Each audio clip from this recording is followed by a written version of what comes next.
hated the book. Norm Macdonald is ready to go. He is here. He is formerly from Saturday Night Live. He has done sitcom television. That's huge. Stand-up comic. He has also done films. Movies, yes. He's working on the latest Adam Sandler film, I think. That is correct. He is in production on the latest Adam Sandler film.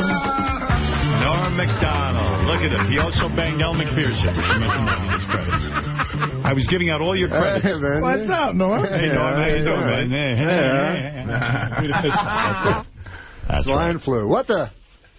What do you think about the swine flu? You mentioned swine flu. We just fist bumped, obviously, because what? I can't hear you, man. My cans. Something wrong with my cans. You can? Hemorrhoids? Oh, you mean the headphones? Yeah, I thought you said there's something wrong with your can. No, there's nothing wrong with my cans. What am I, Mamie Van Doren? Can I hold on a second. Can I quickly get someone in here to help out Mr. Macdonald? The volume might be right there. You see volume control? Well, wait. Let's get a professional like Scott the engineer in here. Hey, man. Hey, Robin, what's up? I couldn't see you in your glass roof. Baba Booey, please. Can you hear now? Norm, can you hear? Yeah. All right, good. But it's a music, though. You're kidding. It's Baba Booey's theme song. It is music. I'm not kidding you. Here, listen. It's the Baba Booey theme. Norm. Yeah. No, are you fucking with me? You don't hear classical music? Yeah, did you notice that the Beethoven music has Baba Booey in it? Oh, yes, I know. But these guys listening to the same thing? Yeah. Yes. It's not like one of those sealed booths where we're going to play a trick You're in a sealed booth. But you're not. You put me in mind of Adolf Eichmann. Norm, it's so good to see you. For a while we didn't see you, and now we're seeing you all the time. Are you becoming a regular? Are you a regular now on the show? Yeah, listen, man. Yeah. I was, I don't know what's wrong with my manager or agent. Yeah. Yes. But I'm doing Caroline's, this goddamn nightclub, right? Hey, you're chewing gum. Spit out your gum. Well, that's not gum. What is it? What is that? What was that? I don't know. You said to spit it out. Oh, that was gross. Oh, you fucker. But listen. Get over here and pick that up. You told me to. Because you were chewing gum. I'm not chewing gum. Norm just hocked yellow loogie. What's the yellow loogie? Oh, who knows these days? Could be swine flu. Smoking. Norm, I'm not touching that. That's well, disgusting. I don't want that you looks to like touch it. it. I don't even know why you wanted it in the first place. But listen. Where is it? Right there. Okay, get another tissue and pick Thanks, it up. Artie's a man's man. Artie, throw it down. I'm Norm's Baba Booey. Oh, Artie, careful. Careful. Now, if you all go down, disgusting. I'll be the only one left. Take the garbage out of here. Quickly. Wait, hold on. He's going to take a picture of it. What was that came out of your mouth? What's wrong with you guys? You just spit up yellow stuff. I don't know. My doctor says I'm more virus than host. No, but listen. Norm's actually a great host. Are you ill? No, I'm fine. You're really Listen, I'm doing Caroline's, right? Great. Wait, Artie's hair's starting to fall out since he touched that tissue. It was falling out well before. Now you need a hazmat suit to go in. Norm, first of all, Norm, you're playing Caroline's. Norm, it's good to see you. Yeah. I was going to ask you about the swine flu. Yeah. Are you nervous about that? When you hear these warnings, do you take precautions or you don't even care? I am worried about it at first, and then I remember... You know, when I was a young boy, I remember AIDS came out. Right. And they said, everybody's going to get AIDS. It doesn't matter if you're gay or straight. I remember that. You're going to get AIDS. So right. Then I thought, I got AIDS because I was with a lot of ladies back then when I was a kid. You used to get checked? Huh? I got checked one time because I was and I thought for sure I got AIDS on account of, they said in Time magazine at the time, I remember because it was like 1980, they said by the year 1990, every dude will have AIDS. It doesn't matter if you're gay or straight. It was true, and then the whole thing kind of just went away. Yeah. Turned out you had to be gay. You had to be gay. Right. And fuck without contraception. Or do needles. Right, so you're not worried. This is the way I feel, right? Right. AIDS is cured. Like, let's say they said, hey, we found out what cures lung cancer. Don't get fucked in the ass and don't do needles. For you, it's cured. It's cured, right? You're never going to get it. Yeah. You're not fucking in the ass. Yeah. Your fucking in the ass days are over. Right, what? All right? That's it. I remember back in the wild 80s. How are you doing? Man, so Caroline's, right? Yeah, go ahead. They get all mad at me. They go, hey, man, like, because I always want to do press, right? So I go, well, I'm doing Stern and I'm doing Letterman. That's good enough. Yeah, good Lord. They go, well, you got to do this AM New York. I go, what the hell is that? It's one of them free newspapers they hand out in the street. That's crazy. You know, Mo Howard used to take calls from 16-year-olds in order to do publicity for the Three Stooges. He was addressing high school. We've become more sophisticated. I got to figure Caroline seats how many people? I don't know. What, a couple of hundred? Between the Letterman show and this show, you should be able to dig up enough bodies to go in there and do the thing. I think it sells itself. When are you doing Letterman? Today. Today's the big day. So isn't Letterman like, that blankets the country when you do he a was great on Letterman Letterman. I talked to Bob Uecker, by the way. Oh, did you? Did you see that? Yeah, was he mad? Whatever. Was he really? Was he? What do you mean? Last time I went on Letterman, I told a story about Bob Uecker. Yeah. And what did he say? Does he not remember it? He said, no. Was it a bad story? The story is... Don't tell the story. Don't like... I don't care. Bob Uecker's 90. I don't care if he's mad. I love Bob Uecker. No, he wouldn't know it from this show. How do you know Bob Uecker?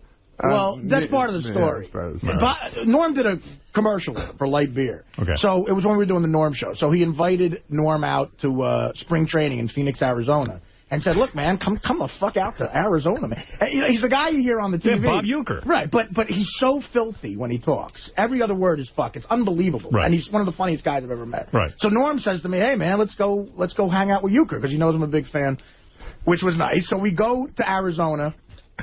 And it's the funniest 24-hour period I've ever spent. We played a round of golf with Bob Uecker, and he let us sit in the booth to listen to him announce a Brewer-Cub game. Okay? Right. Now, he had a cough button. You know, if you're going to cough, you hit the cough button and you're not on the air. Sure. So, from what I remember...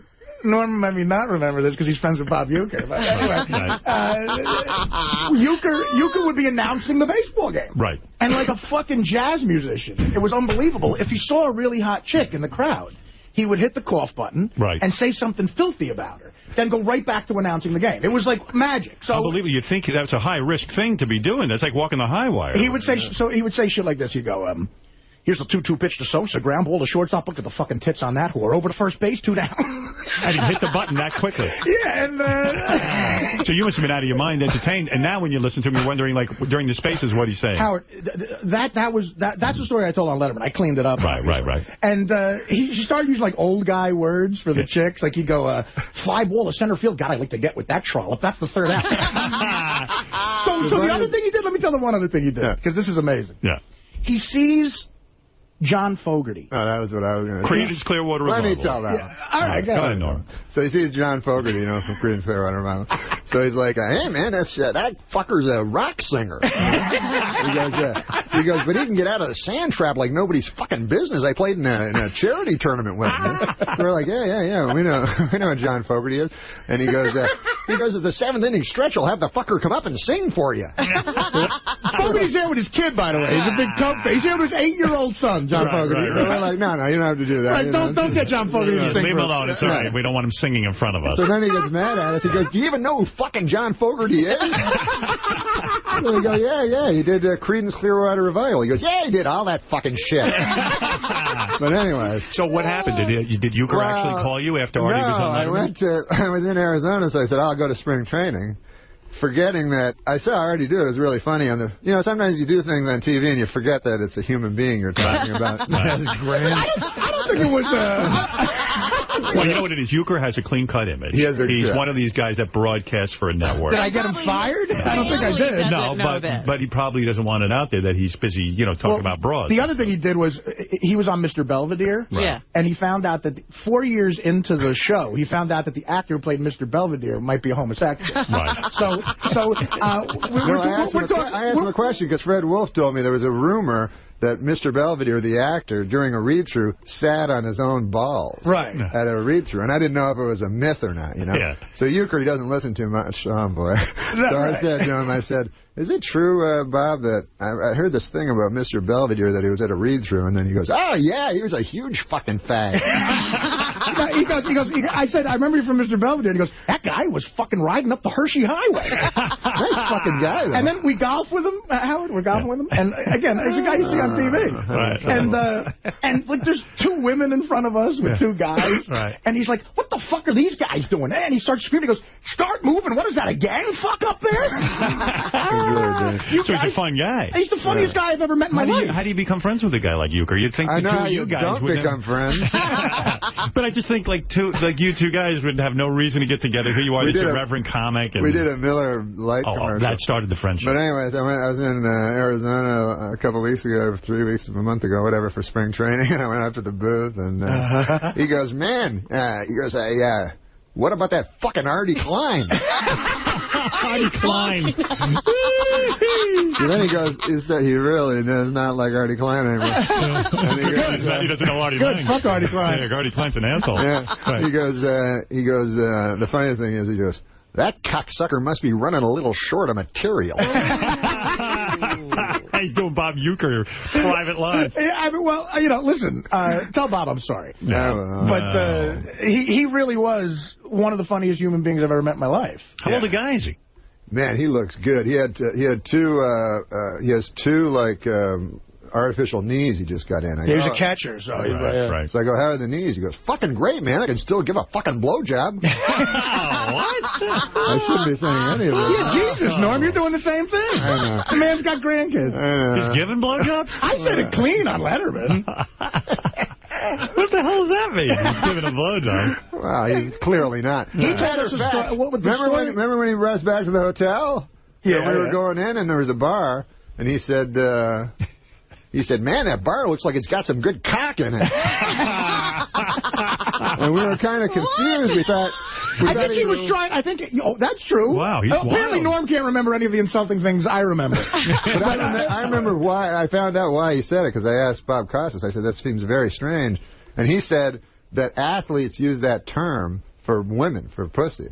No. Yeah, I think what happened was... Because they're so masculine... That's crazy. Because they're so masculine that they can do that. You know what I'm saying? He thought like they're comfortable in their sexuality. Yeah. But I think what was going on was he was being like extra filthy. Right. I think he thought we were two like younger comedians, and he was trying to like maybe... You think he was trying to impress you in some way? Like talk the language of the young comics? Maybe there might have been a little bit of that. Yeah. But I mean, because every other word was fucking. It was so funny.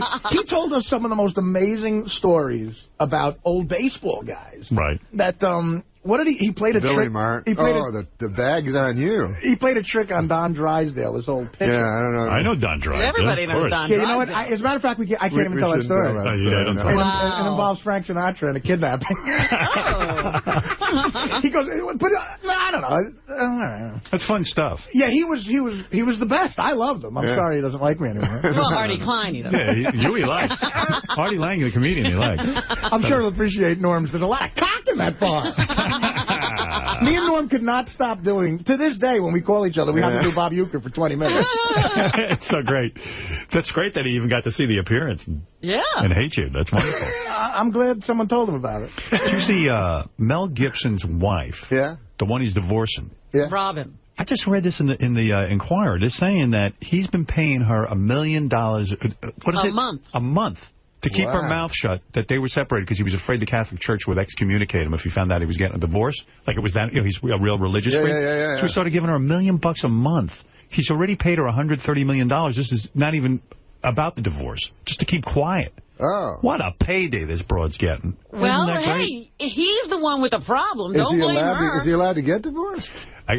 Well, that's what he's trying to do. That's what he's trying to get. Yeah, he's paying her off to try to figure out. He's buying time to figure out how to do it without getting excommunicated. But apparently she got upset. That was the thing you can't understand. She got upset because he had a girlfriend. Moving in with him. And they were doing it in the house. Hey, Mark, you're on the air. You're here with the great Norm Macdonald. Tonight through Sunday at Caroline's on Broadway in Manhattan. For tickets, go to carolines.com. I got to see Norm the last time. It's a lot of fun. Oh, thanks for coming. That was nice. That was great. We had a great time. Every time he comes here, I'm leaving town. Well, what? Because you're up to something you ain't sharing with us. Robin's got a good travel agent. Robin goes, for some reason, Robin's been going down to Florida every weekend. I'm not going to Florida this weekend. What are you doing? I'm going to California. What are you doing there? I told you, my nephew's birthday. Contracting swine flu. Are you nervous? Because you are living in California. Swine flu out there. What is it? People are afraid of Mexicans? And They've always been afraid of Mexicans. I mean, yeah, right. Are you extra afraid of Mexicans now? Norm, did you ever hear, the guy Daniel Carver we have on the show? Yeah, sure. Did you ever hear what he said about Mexicans? That's terrible. He said someday the Mexicans are going to outnumber the humans. Do you, how are you avoiding Mexican people? I see a lot of guys with masks on the airplane. It's not a good look. Is that right? People are wearing masks on the airplane? Oh, yeah. I have no idea why. Oh, what are you doing over there? What's going on? I did that as a joke. Okay. When me and Norm were rehearsing, we had to rehearse the film Dirty Work. I don't know why, but we did. And so I just met him, and I play like his best friend. So we're in the Four Seasons in Toronto. And the chick in the movie is doing her dialogue with Norm, and she's got to be charmed by him and everything. Right. And Saget is walking us all through the scenes. He's the director. Right, and we're walking through, and Norm and the girl are trying to have charming conversation. And right in the middle of the girl saying, "You're cute," Norm hocks a loogie and spits it on the wall of the Four Seasons Hotel, like banquet room, and the thing starts dripping down. The girl was mortified. You know, It's cultural. Do you... I'm Canadian. You have anger in you, don't you? Anger? I mean, no. That's an angry thing to do. Oh, no, it's just an expectorant. Yeah. There was a girl who had some sort of... Do you know about this girl? She's mad at you. She was on the Greg Fitzsimmons show. Did you hear anything about this? I know Greg Fitzsimmons. Yeah, Greg does a show for us, and Greg was interviewing some girl, and she was going off. I know who it is. What's the girl's name? Me and Norm have worked with her before. That's why he's going to laugh when I say the name. Laura Keitlinger. Hates your guts. Did you know she hates you? No. Oh, my God. Do you want to hear the clip? Sure. All right. Wait, hold on. Wait, I was going to take a phone call for you, but... I got to play this for you. I think I know her. She's a writer? She's a stand-up. Yeah, stand-up and a writer. Where is that clip? I don't even know. Gary Page to first column in yellow. When Dirty Work came out, Comedy Central had a show called Canned Ham. It promoted movies, and me and Norm did it. Oh, she hosted. And she was the host. You like her, right? But she seemed fine. You have no problem with her. She was on SNL. Yeah, listen to the comment on this, if you will. By the way, can I interrupt your old friend, Norm Macdonald? Did you guys write together on...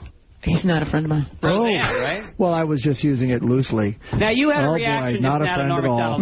Not a friend, not a fan. You worked with him, though. At Saturday Night Live. Roseanne. No, I missed him at Roseanne. Well, I came in, and he was supposed to be the my guide through SNL, and it turned out that he is a shit stirrer. He's just busy pissing in a bucket in front of people. Well, no, he loves to, pit people against each other. He used to find articles where somebody said one thing, and then he'd stand in the doorway and laugh. He'd find an article where Janine said something about Adam, and just create all this havoc. So it's funny that you said that, because he's probably one of the few people I really don't like. Yeah. Norm is someone who really sticks out. Well, because it was such a kind of a vulnerable time, being because it's the first time I'd ever done live TV and stuff, and he really. And for all of us, really kind of made it difficult.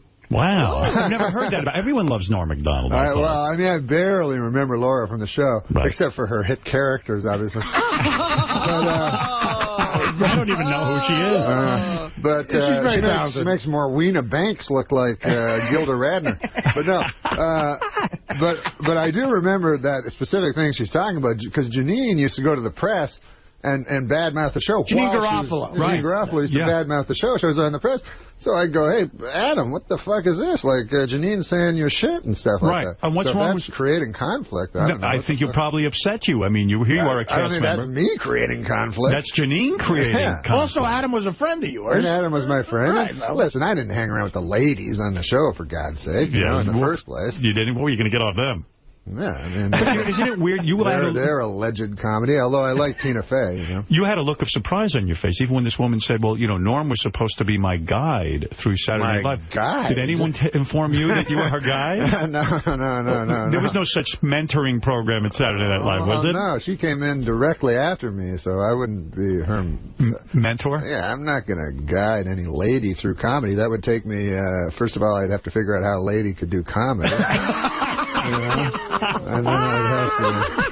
Wow. There was no easy, Jerry Lewis. There was no Big Brother mentoring program in place that Lauren put in place so that you could mentor a lot of the young ladies. That's nonsense. It's crazy. Buddied up with her? Isn't it funny? What? You weren't buddied up with her? No, isn't it funny? I find Norm to be a very a great, pleasant man.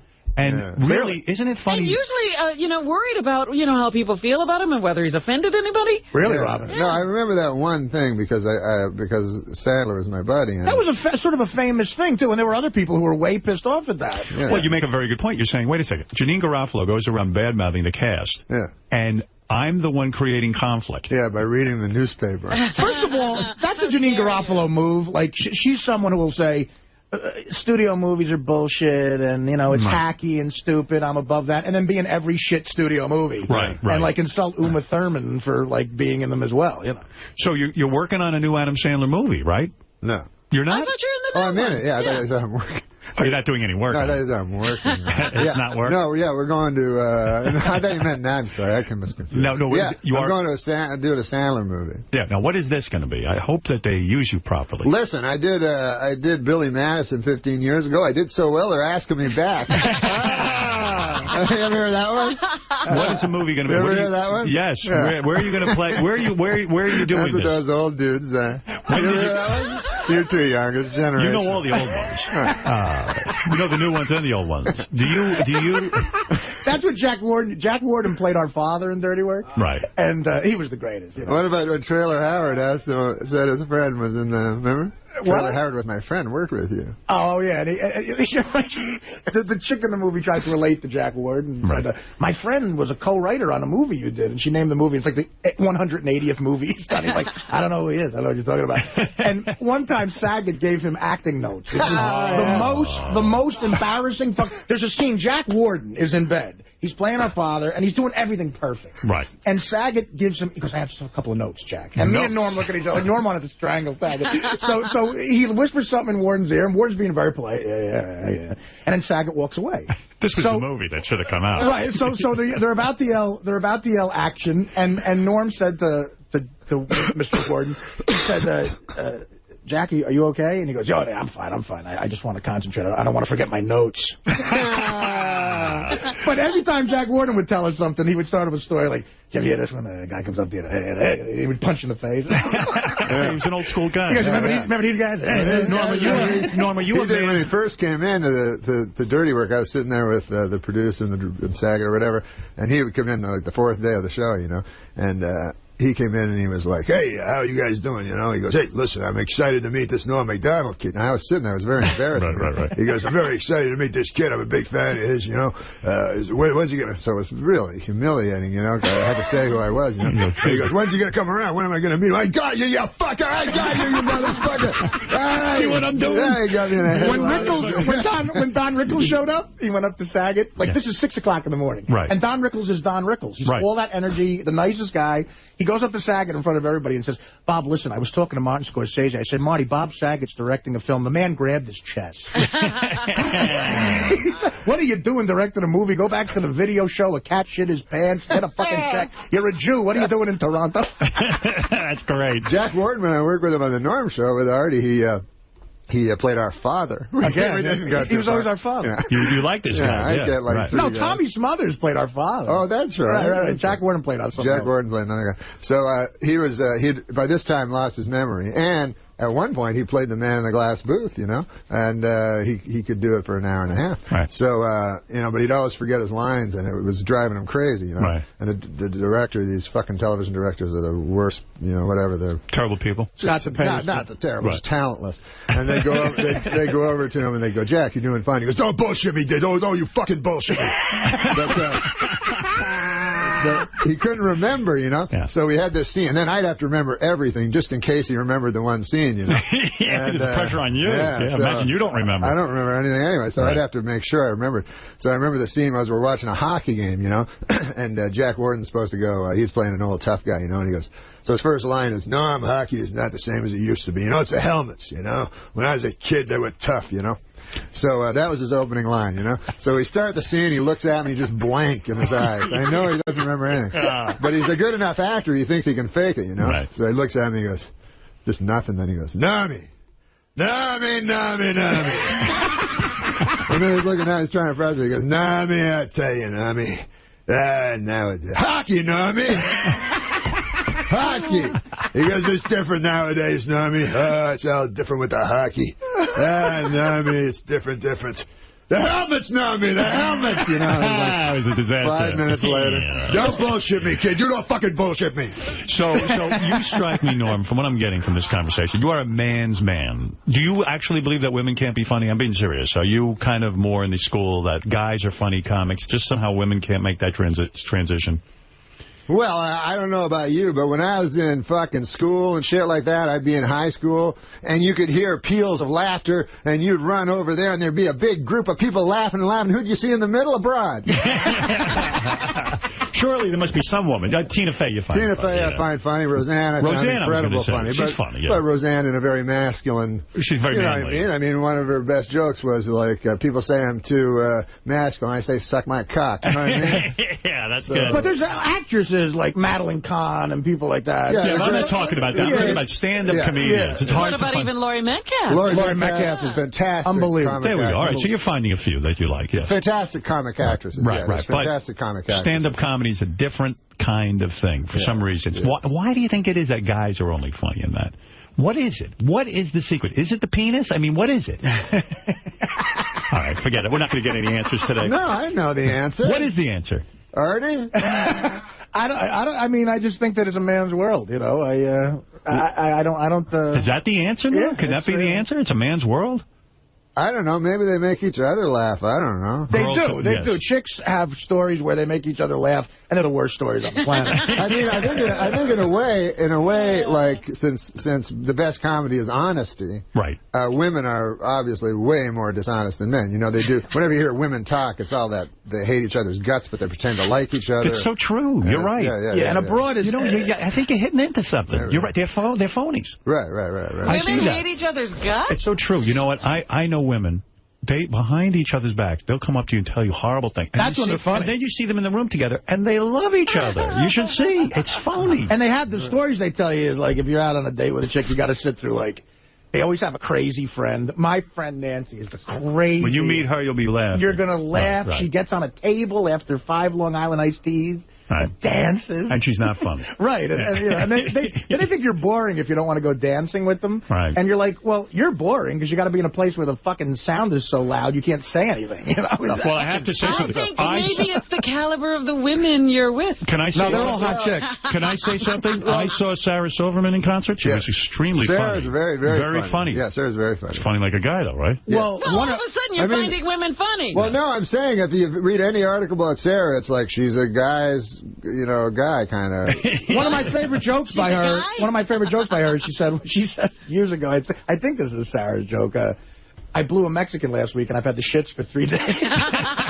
I mean, that's a joke a guy would come up with. But she wrote it. I understand. Yes, but she talks. Norm's wrong. I understand. But she talks in a man's voice. She doesn't talk in a woman's. She's not captured a woman's voice. All right, whatever you say. Robin, right? He's an expert. She's not Elaine Boozler.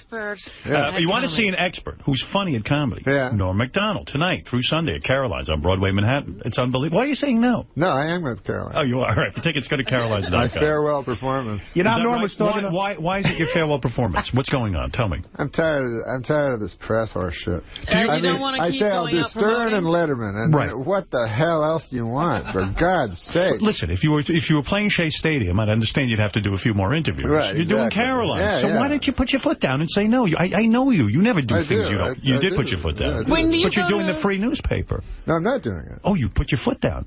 Yeah. I like that. But if you're not in New York, if you go to a local market, then I'll do anything they want because. Really? Because, first of all, I'm in their little town, and I want them to... You want to be run out of town. Yeah, you don't want to get ambushed in Peoria. Mark, you're on with the great Norm Macdonald. Hey, now. Hey, now. I just... Norm's going to be on Letterman tonight. Last time he was on Conan, was he drunk? Do you drink? You drink, I don't right? drink, no. You don't drink at all? Ask Artie, man. I've known Norm for 12 years now. I saw him drink one time. Yeah. Why did you think Norm was drunk? I understand what he's talking about, though. Why? What happened? Well, because I naturally slur my words. I'm not articulate. And no, you're articulate, but you have a cadence. You have a way of delivering. He's not drunk, he's Canadian. Isn't that something of a conscious decision? If I was talking to you off air right now, this is a bit of a character you play. Isn't that true? I don't know. Maybe. I don't know. Are you this? I guess, well, off air, I'm not trying to get to the point. Like, I wander. My thoughts wander when I talk. I have to talk for an hour. Talk as clearly as possible today so people won't think you're drunk, please. Okay? When he's Jack Warden, he's very articulate. But I get that all the time. People go, you're drunk, you're stoned, whatever. So I understand why they think that. So what's going on in your personal life? You seen anyone? No. No, that's it. No. What's with you? I don't get it. Are you I lonely? make Colin Quinn look like Hugh Hefner. Really? You haven't seen anyone in 3 years? Come on. I mean, this is crazy. Hey, by the way, Colin was nice to say that because I heard it, that he said I was good at Lake House, but he is really fun. He just wiped that read-through. He just mopped everybody up. Colin's upset with his career, though. He's in a real depression. Do you know this? Well, I know he's, yeah, it's so fluky, you know what I mean? He shouldn't worry about it. As long as his, especially with stand-up, I always feel as long as the merit's there, the success. Yeah, but Colin's telling me he's going to stay away from women until he get his career on track. He's just concentrating, yeah. Yeah, can't you concentrate and still bang a few women? I mean, what is that? I mean, I think that was terrible when he said that, didn't you? Well, I understand it because I don't really go out with women. I don't understand. You love women. Well, I like them all right, but...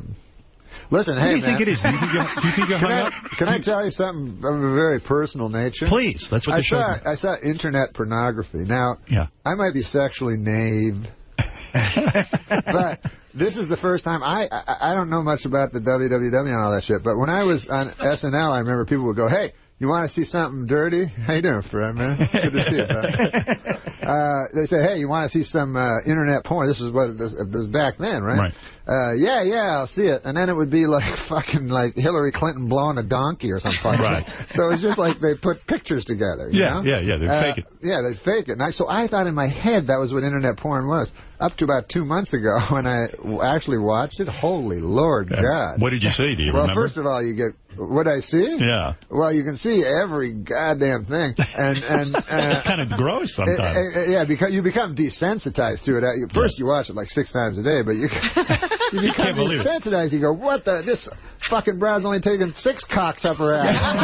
Yeah, what kind of player is she? Yeah, prude. What a fucking prude. I'll find something else because you can always click... Are you masturbating internet porn now? I was. Finally I got like sick to my stomach about you know. Yeah, you get disgusted with yourself, don't you? Yeah. It is gross. It is gross. One time I had a girl when I was younger. All we would do is, pornography was very innocent back then, you know. Right. It was like you just see a girl's ankle. Good old days. You wouldn't see like this crazy stuff on the internet, but you'd see it at a hotel or something like that, and we'd watch it and do... Well, whatever. Whatever was on the screen. What was on the screen? You would do what was on the screen, right? Yeah. With the help of a gun? They say that if you put a gun up a lady's vagina, you get the best oral sex ever. I wouldn't know anything about that. Who's saying? A limo driver told me that. But that wasn't Jack Warden or Bob Uecker who told you that? I'll tell you fucking what. You put a gun up a chick's twat. Okay. Oh, my Lord. So I'm glad to hear you were watching internet porn, because I always think of you not having any fun. Sometimes I think you just, I think you have like a sexual hang-up. Something happened to you. I don't know if you were molested as a kid or something happened, because... I'll tell you what, it's a very interesting thing you say that, because... there's a thing called recovered memory, you know, where you maybe remember something that horrible that happened to you when you were young, you know? Right. And it's always of a violent or sexual nature. Happens to me whenever Dirty works on. I wish for once Artie would be self-effacing about his own film. Right. That's whatever. Oh, I talk shit about The Bachelor all the time. All right, what about Beer League? Oh, Beer League, I hate those. I don't like anything I've done. But, no, we're not actors, you know. Right. But fair enough. What was I saying? Oh, you were talking. Yes. About recovered memory. This is what I don't like about recovered memory, right? Go ahead. Is that you repress the memory of this horrible sexual thing that happened to you when you were young. You repress it so you can no longer, you can't remember it. It's too traumatic. Yes. So, the upshot of it is this. I can tell you that I was not raped when I was a child. But I can tell you with no insurance at all. You might have been. Yeah, and forgotten it. 50-50 shot of it. Now, I believe personally that it's a myth. I think that I would remember it. I think that, first of all, if I didn't, I would never want to recover it. If this did happen to me, I would want to go to the grave with it unrecovered. But I feel that this would not slip my mind. You know what I mean? I believe it would be the only fucking thing I would remember. You could possibly not bury getting fucked in the ass as a young man. I would probably fucking forget every other memory. You remember that more than like Joe Carter's Homer in the 90s. Yeah, I can't remember that. What? Hey, what about the hypotenuse? I don't remember. Don't you remember when you went to school? I went to school? What? What do you remember? I remember my uncle's cock. His giant cock. He's so right. My uncle probably didn't have a giant cock. But you know, when you're young, you think everything's bigger. Like, it's true. You return to your school and it seems small. It's like if I return to my uncle's cock. You are making so much smaller. I have never seen you make so much sense. You're right. This is such thing. You get fucked in the ass or you blow a guy, you're going to remember. Oh, my God. You know that better than anybody. And there's never any good recovered memories. Suddenly you go into hypnosis. Yeah, you don't go, hey, I remember I used to eat a fucking bunch of pumpkin pie. I remember fucking Pam Anderson. Hey, I forgot all about that. It's never like that. It's never that at all. I remember making beerly. There you go. There you go. There you go. Dare I edit the word? That's what you should think in your mind all the time. Dare I edit the phrase dirty work and replace it with beerly? Let's go to Mark. What? Sorry. I thought you were looking away. No, I was going to Mark on the phone. Mark, I wanted to get a phone call excellent. For you. I'm the host. Hey, now. Hey, now. Hey, Norm. I'm a huge fan. Thanks, Mark. It's an honor to talk to you. All right. This is a setup. You'll get over that. No, I'm serious. I saw you kill at the Stress Factory 2 weeks ago, and it was an awesome set. Oh, thanks, Pally. Well, that's very nice of you to say, and you can see Norm over at Caroline's. Thanks for recovering his memory about the Stress Factory. Well, that's what he wanted to compliment you. That's his only thing? That's all he remembers. That is Uncle's cock. He just recovered that memory. That's nice, He likes you. He likes you. That's an odd name. Do you ever do the Stress Factory? It's such an odd name. It's in New Brunswick. Yeah, I mean, why would they call a place the Stress Factory? It's a comedy club. It's like, you know. Well, most comedians are pretty stressed out. That's not a great career. Well, I think the premise is, because I played it a lot because it's in Jersey. There's a guy sleeping? That's not a good sign, Norm, what are you doing? My show. Wait a second. Let me listen. He's dreaming about the cock story. He started talking cock and he fell asleep. I think it's Jack Warden on the phone. Jack. Rest in peace. Rest in peace, right. Jack. Bob Uecker. This fucker, this 𝗦𝗵ici𝗄𝗿𝗍, fuck him, too. I love when guys fall asleep. Listen to that. Really going. You know what it is? People call us, and sometimes we can't get to them for like a half hour. I'll tell you the Don Drysdale story that Uecker told us. Oh, God. I won't tell the second part, but he said, man, I like to pull bags on people. You know, bags are like practical jokes. Right. So he says, fucking Don Drysdale was coming through Milwaukee where I played, and he has a fucking whore in every city, and in Milwaukee, that's where his fucking primo whore was. So in Atlanta, because Ken Boyer did the third baseman or something? Yeah, right. So he goes, Ken Boyer, the third baseman, he was fucking friends with the chief of police. So we had Don Drysdale fucking arrested. He was with his primo whore, and fucking the Atlanta cops show up, fucking drag him out in the fucking hallway and fucking have him naked with the handcuffs on. So I walk up and go, the fucking bag's on you. So he goes, then I go down to the bar and I'm having a drink. Fucking Drysdale comes down 10 minutes later. He's still pissed off. I go, get over it, you fucker. That's like Bob Uecker was the Ashton Kutcher of his day. He was doing punked on Don Drysdale. Well, actually, I'm thinking about it. The second part is... forget the second part. It's not that bad. I don't think it's that bad. You know what? You decide. I don't want to It's not that bad at all. I can't decide. He goes, so the second part is... he goes, so anyway, Ken Boyer goes the fuck out to Los Angeles to play the fucking Dodgers. And Drysdale's like, I'm going to get this fucker back. So Drysdale calls Frank Sinatra and says, let's fucking get this fucker. He tried to fucking have me arrested. So Sinatra says, no fucking problem. Sinatra sends over a couple of goons. And Ken Boyer's leaving the stadium. He's in the parking lot of Dodger Stadium. Two guys fucking just grab him and just fucking mask him up, throw him in the trunk of their car, take him out to the fucking desert. And they say they not notice it. They would want Harry Carey to think he was hallucinating or something, right? So she bring over the drink and people are sitting around. She's completely topless, and Carrie would go, Harry, a fucking waitress, his tits are out. And people go, what are you talking about, Harry? No, they're not.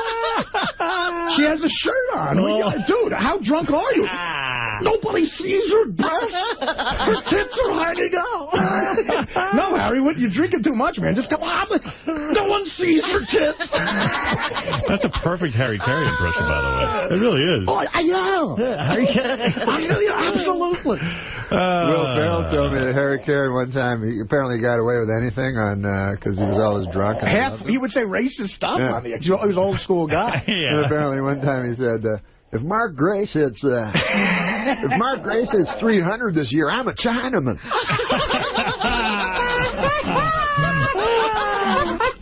That would go over big today.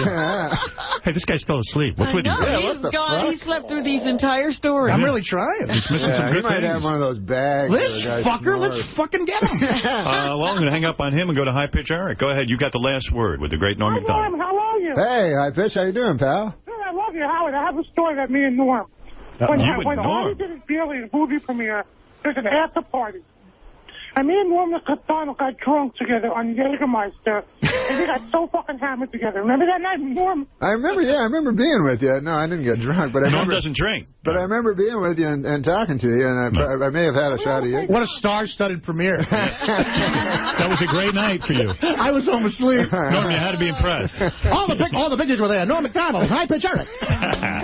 Anyway, Hollywood News says Norm Macdonald and High Pitch Eric, a friend. Norm, you look great. That's first Thanks, of all. Man. You sound great. Thanks, man. You came in here. You told us everything. You didn't hold back. Well, he got you off the women. You know. Yeah. But I'll tell you this, man. I know you're uncomfortable talking about it. It was fun being with Artie over at the Palms there, playing poker on the Sam's show? Me and Norm. Sam's game? Yes, Sam Simon tried I guess he was shooting a television show for the Playboy Channel where you gamble, but you have to bring your own money. Yeah. You know what's funny? And you have to pay Sam. Oh, my God. I just recalled this. But we're playing fucking poker, you know. And you're a big poker player. We use our own money, you know. Right. So we buy, I think they gave us some amount. Right, they gave us a little bit. That was the game show where I did Sam a favor and I did a talk show and I lost $8,000 to him. Yeah. Yeah, what did they give you, 500 or They something? give us I can't remember, something like 500. But the first day, David Tell lost something like 10,000. But he didn't know it was his own money. Right.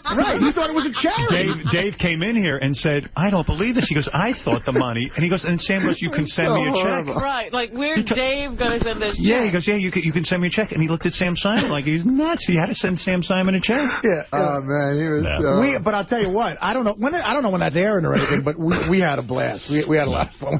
We laughed the entire time. Yeah, it was really funny. It was Jeff Ross and me and Artie and sounds fun. Guys, a couple of ladies. Did you make money on that show or did you lose? You were up. I was winning a lot, and then I ran it. And the last time they had a couple of pros, and then the third day, and then they put pro poker players in. So then they come in and clean you out? That's hard, right? Professional poker players really know what they're doing. Norm is a great poker player, though. He's a great poker player. And so Sam. You hear you can't call Artie on the phone anymore. His mom now has his BlackBerry. Do you know this? Oh, fuck, man. I could never phone him. He has 300 phone calls, 300 numbers. And, Artie has been clean for a week. No, don't laugh. 4 weeks. 4 weeks. You were met at Dr. Drew. He's 4 weeks. 4 weeks? You're completely clean? Off heroin, everything? Yeah. Even the Vicodin? Heroin. And what's that stuff you take? No, I've been under this martial law for a week. But I've been clean for 4 weeks. Yeah. Right. So Artie is martial law. Yeah, Artie put together his own rehab program. Like Pablo Escobar made his own prison. Yeah. He has 2 full-time policemen. Yeah. Watching his every move. Somebody sleeps in Artie's apartment every night. They sleep with him. And it ain't a chick. And they sleep with him, and his mom has it like that black guy that hung out with Farley? When we did... Yeah, that worked well. Dirty Work is Farley's last movie. Right. Norm has a tendency to do that, because I think Richard Pryor's last appearance was the Norm show. Yeah. But Farley had a black guy that they hired. I think Broston Gray hired him to try to keep Farley off drugs. Right. And like every day, like 4 whores would go into Farley's trailer with weed and booze, like not even trying to hide it. Like they'd walk in mixing martinis, you know. And we're like, where's the guy? And he'd be over like having a cigarette, talking to Saget. I love that Full House, man. Because what's the guy going to do? You got to, as you would admit, your program will only work if you're into it. Look, these guys said to me, they said, look, man, we're going to piss test you every day because your mother and sister want. Right. Why? But don't make us do it if you're going to fail. Just fucking tell us. Right. Because why waste our time? You could have a heroin dealer plant fucking heroin in the weeds outside. You go dig it up and do it. We can't control that. That makes total sense to me, right, Norm? Yes. But don't you think one day, let's say, if you do fall off the wagon, you're going to piss and you go, what? I don't believe this. I didn't do anything. That's a false I always think I could talk my way. That's what I'm saying. My lowest moment in my life was when I bought clean piss. Right. That's the worst. That's a fucker. Clean. I bought clean piss. I bought clean piss. He bought piss from somebody. I know a kid who was trying to get on the fire department from my hometown. Right. So he'd been clean for like 6 months. First of all, this kid clean. I said, get the fuck out of here. I'm buying piss from this kid. Yeah. But he said, yeah, I haven't had anything for 6 months because I'm trying to get out of the fire department. And and I bought piss from the kid. I came in here with it one day because I thought they were going to test me. I fucking had it in my fucking pocket. I'm going to be in book fucking 2. So I anyway, will say this, though, that he looks fantastic, Artie. He's awake. But, you know, a lot of people, because people are always asking me about Artie. Yeah. Right, How is he? I'm saying, well, I don't know what, you know what I mean? But, you get that specific? how would I know how he is? We used to see each other every day. I don't see him anymore. Yeah. But, you know, when I speak to him, he seems coherent and stuff. Right, but I value human life, you know, of my friends. Everyone knows that about you. But in a way, I value comedy above that. And what does that mean? It means that I think Artie is way, way funnier when he's straight than I think he's 1,000 times funnier when he's completely clean than when he's fucked up. Right, so you're saying... I've seen his shows when he's fucked up. I've seen his shows when he's clean. I think he's way, way funnier when he's... So if he was funnier when he was fucked up, you would advise him to stay fucked up. Yeah. Right. You would say you would go just the opposite. If he was genuinely funnier, fucked up.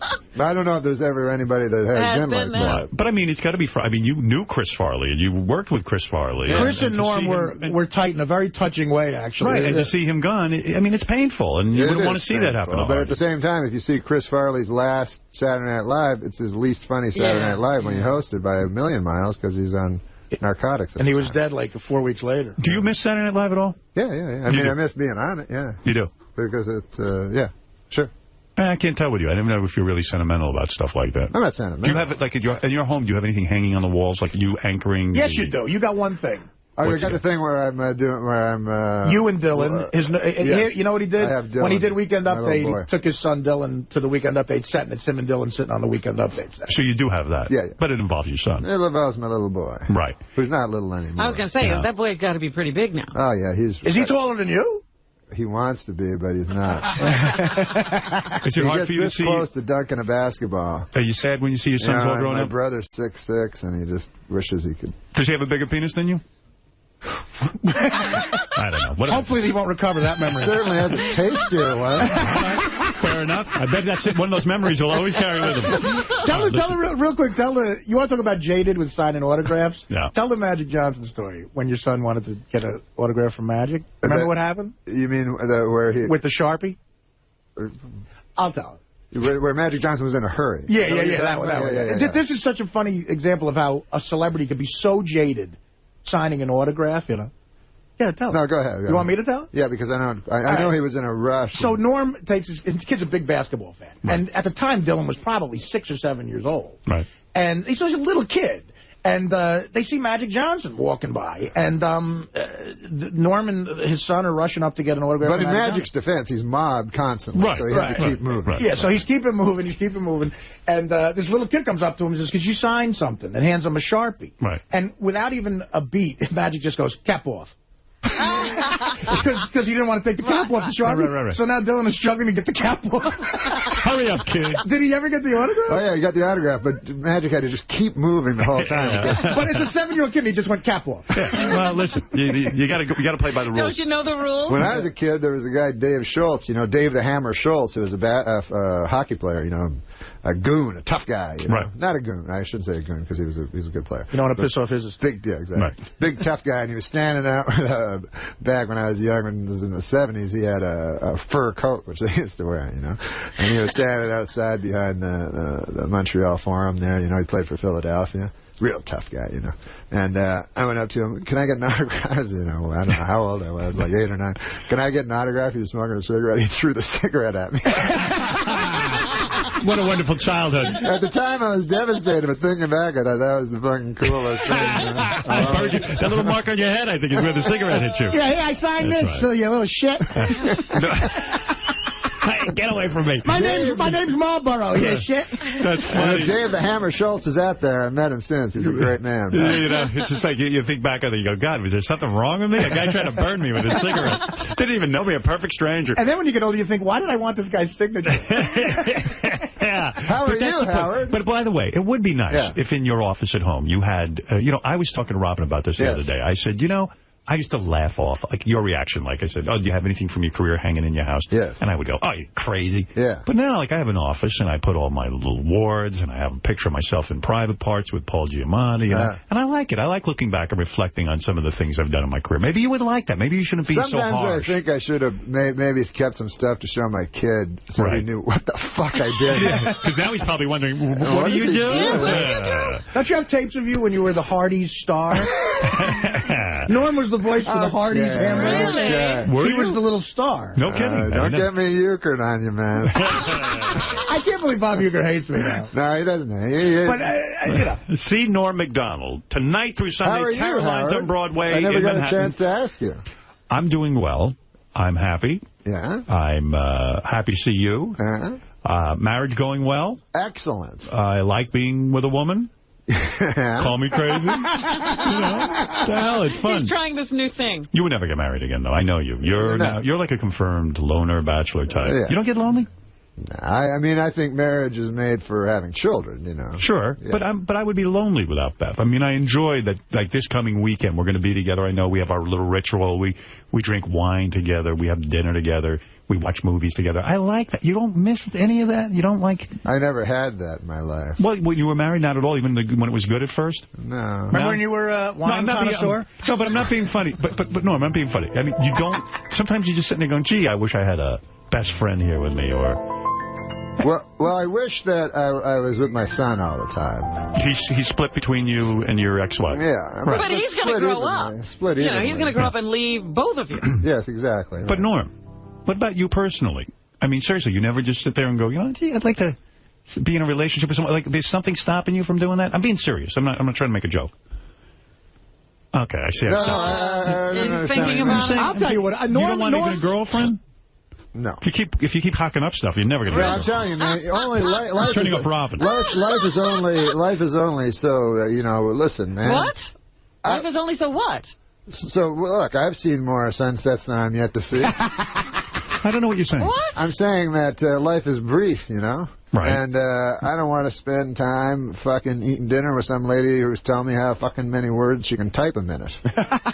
Or whatever they talk about. I don't know. You don't like women. I don't like eating dinner with them. No, you don't like the company of women is what you're saying. You don't enjoy conversation with women. You don't relate to them that I don't relate to them because I'm not a lady. Right. You're a guy. I'm a guy, but so I'll talk to guys. Nothing redeeming, or you don't get to do things that you enjoy that you can't do with men with women, is what I'm saying. That I can't do with men that I can do with women? Yeah. No, but I'm saying when you were... sex, you know, just like a conversation. I like, I know, the weekend comes up and I got... Look, I don't give a goddamn about sunsets. Right. I don't care about the beach. In other words, I don't care about drinking cocoa in front of a roaring fire. You don't. That stuff doesn't appeal to me. But do you get comfort from at night, you lay down and there's your woman and she says, you know, honey, I love you, and, you know, I had such a nice day with you, and then you fall asleep together and you wake up, and then, like, she can go do her thing, you do your thing, and then you come back and you meet for dinner. But you got to have something more than just sleeping with a person, There's nothing romantic in any of that?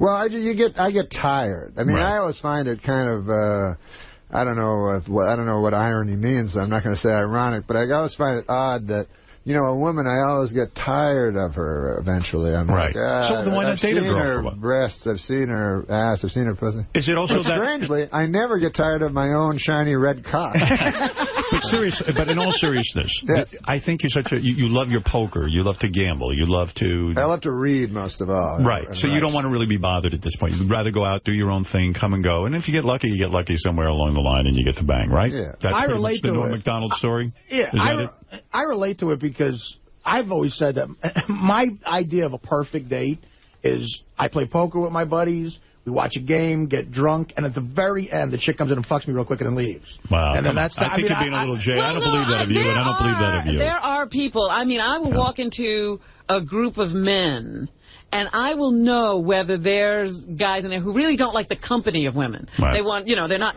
gay, they're heterosexual, and they like to have sex with women, right. but they don't want to talk to women. They don't want to, they suffer through that. My best friend, as Artie will tell you, is Lori Jo, who is a woman. That's true. Did you have a mother who you found I to have be a mother that's alive. Was she growing up a terrible burden to you? Did you find her overbearing, and did you find her to be intrusive in your life to the point that now you're afraid to be with any women because this woman was so heavy and so too much? First of all, is there another issue there? I don't fear ridiculous things like that. You don't? No, I fear, disease and things like that. And you really haven't gotten laid in 3 years? You too? No, but you said you have a similar situation. No. Yeah, you've gotten laid. Sure, of course. All right, you're doing more than whacking off on the internet. All right, great. But this girl who's your friend, you would never have a relationship with her. No, because she's my friend. See, Norm Macdonald. I will say this. I'll say this about Norm. Norm is one of the best friends I've ever had, though. Oh, thank you, Artie. No, he really is. I mean, like, I could hang out with Norm. Because you don't have a vagina. Well, and talk and laugh. And I mean, I don't think he's such a loner, I mean, I think... no, he likes guys. Yeah, but I think he just enjoys funny people who like hanging out and talking. Norm, there's so much more to learn, but I have to move on. There's very few friends. I would be your friend, but you're... some... You never call me? I'm Howard's friend. Want to hang out I know, with me? No, you could be his friend, and he's a great friend. I would be a good friend to you. Just don't bother me. She just won't answer you. Yeah. See Norm Macdonald tonight. Now, is that your way of saying beat it? Well, beat it. We just did an hour and a half, pal. That was no hour and a half. Yeah, what hour more and a do half. you That was a fucking hour and a half.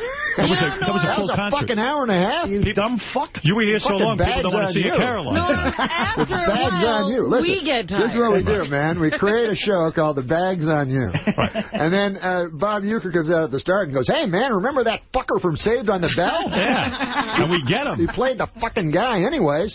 He's going to fucking come, and he thinks he's coming for a goddamn audition. But meanwhile, we're going to fucking rape him. See Norm Macdonald tonight through Sunday. Caroline's on Broadway, Manhattan. For tickets, go to carolines.com. I love you, Norm. And I love when you're here. And we'll be back right after these words. Norm Macdonald. Norm just came back, and he wants to do his topical joke. Yeah, I thought of a topical joke out in the green room. Yeah. Yeah. You want to hear it? Yeah. Listen, man. Danny Gans, the Vegas entertainer Danny Gans, he died. Right. Right. And Dom DeLuise just died, Yeah. Right. And it goes to show you that maxim is true. It always happens in threes. Oh. Wow. Because Dom DeLuise is two guys. He's like two guys. We get it. You are constantly thinking. Thank you. You know what I love? When Robin in lieu of laughing says, I get it. Hey, that's funny. That's my topical joke. Thanks, Norm. Go see Norm at Caroline's. Respect. Bye. Mad respect. Thanks, Norm. Great seeing you. It's good seeing Norm. Norm's a good guy. Norm's an upbeat guy. I like him. I don't think that's the real guy. You think there's a dark Norm? I think there's a dark, sad... I kill puppies. I think I got a glimpse of that dark Norm standing backstage waiting to go on to Caroline. Really? Nah, he's a good guy. He's just an up-tempo kind of fun guy. Really him? People who know him say he's fun. All right. Ralph went on vacation with him. Wow. I know that. Yeah. He's a good man. Always liked Norm. I always thought Norm was great reading the news on Saturday Night Live. And wasn't he the one, though, that they let go because he wasn't supposedly funny? Yeah, that's what they said. The guy who fired him, of course, funny to me. has never told a joke. Right. Anywhere. So. Wasn't he some kind of sports guy? Yeah. Yeah, he was a sports guy. He's telling Norm he wasn't funny. But, that sucks. Yeah. They didn't have to fire him like they go, you're not funny. I mean, clearly he was on Saturday Night Live all those years because he was funny. What, did he all of a sudden not become funny? Well, that's what networks do to guys. That's what they do. I told you. Fox says, Chevy Chase is the next great thing. They hire him, they fire him after 9 weeks, and then they all badmouth him. That's the way it goes. Great. Thanks. Hey, anyway, let's get Steve Langford in here. Let's get the whole news thing going because it's late. It's 8 minutes.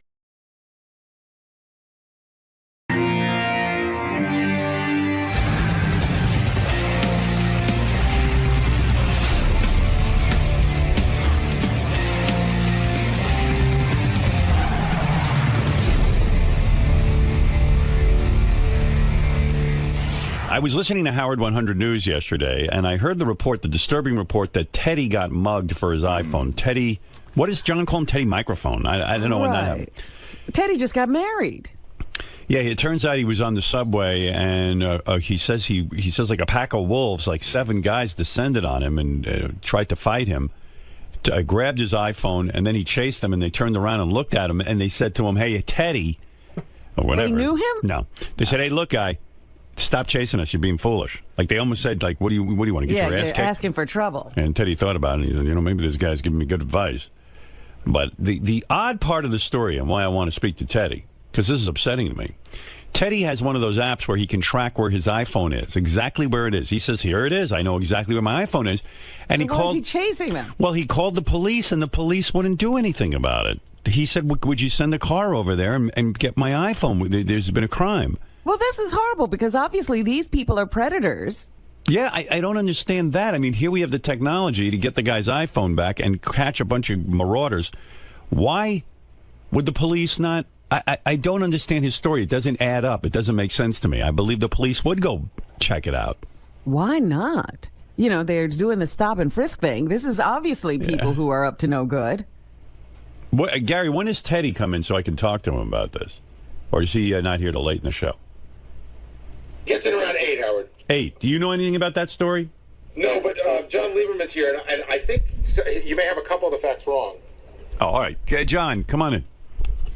This is John Lieberman.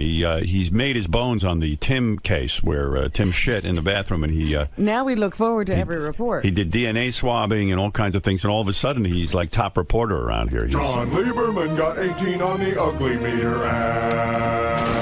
Yeah, a lot going on around here. Yeah, and who knew?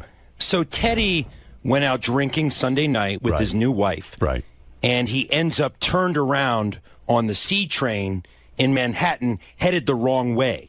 So he's headed to Brooklyn. Okay. He gets off the train. He's discombobulated. Next thing he knows, there's 7 or 8 guys poking at him, reaching in his pockets, trying to mug him. Right. They end up getting his iPhone out of his pocket. Right. But they don't take his watch and or his wallet. Or his wallet all or right, anything. So far I'm with you. I think I got the facts straight. Then he gets back home, and he calls the police, but the police say they want to come to his house and do the report and everything, but he was drunk and kind of out of it and said, that's why. Okay. Said, I don't, really I don't feel like dealing with this right now. So then he uses the app on the iPhone to locate his phone, and he sees it sitting on Fulton Street in Brooklyn. Right. For hours and hours, and then he wants to go back. Yesterday morning he told us he wants to go back and find his phone. Vigilante style, yeah, I heard that. Yeah. And we advised him that it's probably not the best idea to do well, why that. won't he?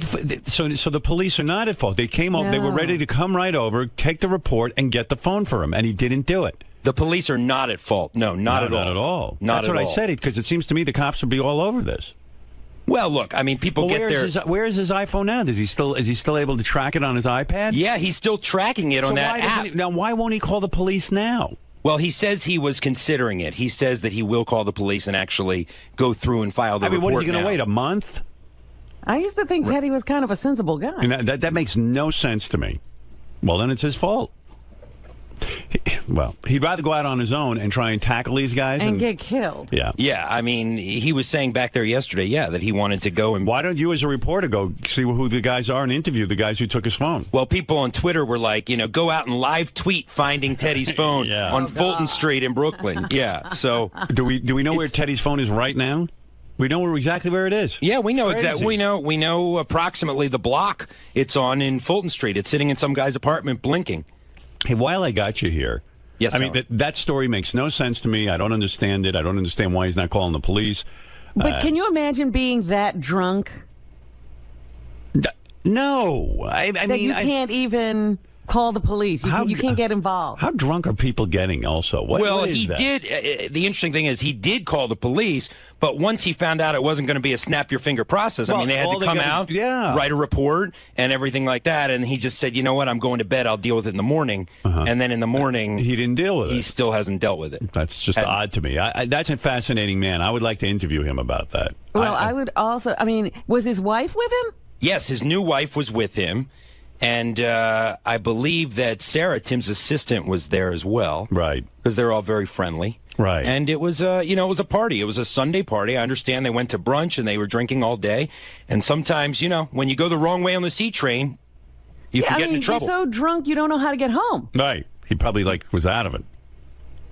So, and not one of them knew they were going the wrong way on the C train. Well, it was just the two of them. It was just Teddy and his wife. At that point. And, when these packs of gangs, these groups, I mean, they can smell blood. I mean, they could see that Teddy was drunk. No, they can smell booze. And they can smell booze, exactly.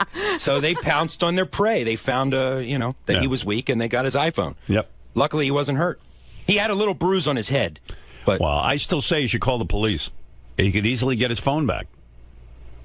Yeah. And the imbeciles who took the phone. Well, the longer he waits, the more ridiculous it is. Something's up with that story. I don't know. I don't get it.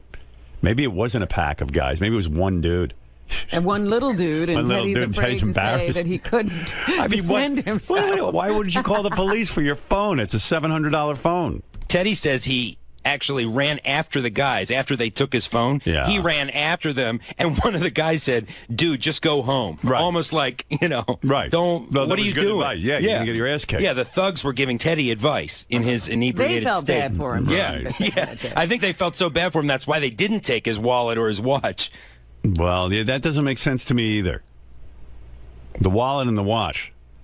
But all right, I want to hear from him. But you bring him to me at some point. We'll give him a grilling. And I believe you covering the story when he goes to the police and being part of the chase down with the police. You would be terrific go on the that ride. beat. Oh yeah, we'll be there. You'll be on the ride. We'll be there for all of it. All right, real good. Okay, keep me posted. Oh, while I got you here, let me ask you another thing. Sure. Did you do the toe fungus Gary report? I did not. That was a Lisa G. That's her beat. Lisa Gary's G. toe fungus. Gary's toes or Lisa's beat? Yeah, I got to tell you, because I was so curious when I heard that story, because Gary was at my house over the weekend. And, of course, he goes in my pool. And I noticed his toes looked absolutely horrible. He's got his fungus back? He had laser treatment. I thought he had gotten rid of it, and it was like one of the toenails was like almost sticking up like in a weird way and looked rotting. Ew. But on the report it said that he put on some sort of cover-up thing that makes his toes look normal, but they look nothing like normal. What is he putting on his toes? There's some sort of medicine, and the medicine is administered by a thing you put over the nail. And when you put it on the nail, it makes your toe look normal. Why doesn't he get rid of this fungus? When you were at my house, was that before you put this new cover-up on your nail? That is true. That was before. Oh, man. But I never saw anything nastier or gnarlier than that toe. I think it's funny because they probably were... I've been at your house 3-4 summers in a row. This is the healthiest I've ever been. It's only It's the one toe. One toe, and but oh my God, Gary, that toe has some fucking look. I mean, it is. You cannot. What does it look like? It looks like, to me, I looked quickly because I didn't want to bum out. And we were having a good time, and I didn't want to concentrate. But the whole time Gary's in my pool, I'm like, I hope that shit doesn't spread to me. It doesn't. Mary and I had a long discussion. Mary's like, you've had this for like 7 years now, right? And she's like, we use the same shower and everything, and you don't. I don't think. I mean, it can spread that way, but I think I got it from I don't know, like sweat in the socks or running. That's what the podiatrist said. It's unbearable to look at. And Gary's toe, it's the big toe. I don't know which foot it's on. Both. The big. So it's the one toe on each foot? That's right. I looked at one and I went, oh, I looked away. And then, because I was talking to Gary, we had a good time. Right, Gary? And the big toe, and then it looks almost like the nail is lifting off the foot and it's sticking almost straight up in the air. It's weird. Yeah, I think you must have glanced and seen that, but that's not what it looks like. What does it look like? It's just discolored. You want to show No, but doesn't it stick up? No, it's not super thick. No, it's not any longer. I keep them trimmed. It's not any longer. It's not sticking up. It's just It's not discolored. bubbly? Should we see it? Now you would know, because now it's been. I had this weird process where it's cosmetically covered up. It's cosmetically covered up, but the cosmetic stuff that they use also has medicine in it that's treating it. Oh. I mean, could you imagine what this is? They've been treating this thing for years. It can't be killed. I've had friends who have had this I've had friends who have had it for 10, 15 years. It won't stop. I've had the laser treatment 3 times, which got rid of everything. But the one toe. But the one toe. Why is this toe so... I don't know, Robin. You're a nurse. Tell me. It's a mess. You never saw anything like it. And you're saying it looks normal now with this thing on it? It looks more normal. In other words, if you stared at it, you could tell that there's something going on. But if you glanced at it... I guarantee you Gary's nail is thicker than a normal nail. It's bubbly, almost like it's... Well, you can't tell now it's covered. Do you think the cover is good? I bet you the cover's bad. Remember he thought his teeth looked good? His teeth used to be good, and they were terrible. I mean, my God. It's not bubbly. It's just discolored. It's yellow. I think it's more than discolored. I think it looks. Rotting. I will tell you that they were in the best shape they've ever been in. I hear that, but the one. But I'm saying you've seen them 3 years in a row and you didn't seem to notice. I understand. Oh, I noticed. Don't worry. Notice like this. But this one, this looked scared you. This looked like from Mars. This isn't even the worst. This isn't even the worst case I've ever seen. Like mine are mild. compared to others. First of all, the bottom of each of the toe is healthy. It's just the top part. It's like half the nail. By the way, why can I have a discussion with you about this, but Ronnie can't have a discussion about anything? I don't know. I just find Ronnie, he's such a good guy, but he's something in the way he grew up or something. He's immediately combative. I think he must have been picked on or something. And you know what I was thinking yesterday, too, that he doesn't understand the term defensive, because every time you say, Ronnie, why are you being so defensive? He goes, I'm not defensive. I said good morning to him out there, and he grunted. Right. He grunted like a Neanderthal or something. Yeah. I mean, he's very upset. You can't even say good morning to the guy anymore. No, he was. I got to tell you, yesterday we spoke to him on the wrap-up show. Yeah. John and I got off the wrap-up show. It was the first time where we just, John and I, we sort of recap. Right. And we were like, I think we felt sorry for him. He seemed very defeated. He's a confused guy. And he seemed very upset, and he seemed really shaken in a sad kind of way. Really? He thinks everyone's out to get him, but he's paranoid. His button is when anybody says anything about his lifestyle, like when Scott DePace questioned the going out with strippers, when the psychology guy questioned the swinger lifestyle, that's his Achilles heel. When anybody questions the way he's decided to live his life, that seems like he just explodes. And Howard, nuts, yeah. and at dinner last night, Lucas was here for the wrap-up show yesterday, so he saw a lot of what went on with Ronnie. Right. And at dinner last night, like, Lucas was really upset in the sense that what he doesn't know the show, so what he got was that there was a guy that came to the wrap-up show, Ronnie, who he's met before, who seemed very sad, who seemed like he was going to quit his job because he was so upset about the way you talk about him. And Lucas was like, is Ronnie going to leave? Is he going to quit? Because he just seemed so upset, and it was very upsetting to him. So Ronnie upset Lucas. Well, not there on you purpose. Go. You upset Lucas. I didn't do that. What? I don't have to say hello to you. What? What do I have? Who are you to me? I don't have to fucking say hello to you in the morning. I didn't say you have to say hello. Well, I see you out there, and I say good morning. And I said, yeah. And a normal person can just say good morning like everybody else out there. Fucking open your ears. You did grunt. I said, yeah. You were down tweeting. I don't have to fucking talk to you. Who the fuck are you? Put your goddamn jacket on. You don't have to talk to me. You're right. Put your jacket on. Were you really bummed out on the wrap-up show, or were you dude, just you know what? Give me a fucking break with you and being all over my case, you know? First of all, bringing these fucking douchebags in here to fucking rip my asshole apart. Do you think? You know first what? Of all, I don't really care anymore. You do what you want. But can I say something though? In my defense. Be my guest. Okay. Gary said to me with the Ugly app, there's a guy who developed an Ugly app. But I'm going to take you but I'm going to take you through the history because I don't believe the extent of your paranoia. You've got a problem. I spoke to real police yesterday. Real guys that heard this bullshit. Yeah. This guy, they hear guys like this every day of the week in the police academy, and they know nothing. Okay, they're fucking book smart. That's all they are. They never spent a day on the fucking street. They don't know about security working with people. Okay. Fuck him. Okay. Okay? Fair enough. And fuck Wolfie, too, because half of that shit that was in that thing was written by him. He knows all. They all Gary, know about Wolfie the show. Write any of that you know of? I'm telling you, Wolfie sent me an email this morning. Fuck Wolfie. I don't want to hear about Wolfie. But hold on, Ronnie, he said to me, him. He said he's a smirking face piece of shit. Okay? Fuck him. Can Gary get out a sentence? No. Oh. Wolfie just said, I fuck Wolfie. No, go ahead. What did Wolfie say? I'm curious. He said, I swear to you, I met this guy, and he did a profile. He goes, I would, in no way, shape, or form did I write what this guy, the profiler, had to say. Look, and he also said, him and his clubfoot shoes and shit. What about a clubfoot? I have no idea what he's talking clubfoot shoes he wears. What are you talking about? That fucking guy was in here. He's a fucking douchebag. But I mean, listen. The profiler? Is that who you're talking about? Yeah, that's what I'm talking about. The profiler. But listen. The guy who listened to the show since 1985. That's how he knows about everybody here. Yeah. Fucking asshole. But I mean, I could write the same profile. But Ronnie, here's my point about you. What are you looking at? Well, you're exploding. You're about to explode out of your suit. Ron, try to follow me on this. And if I'm wrong, I'm wrong. But the guy said really weird things about me, too. But I listened, and I didn't explode. I'm happy for you, man. I mean, it's true. I wear condoms, and he's saying that I have an intimacy issue with my wife. That's pretty insulting.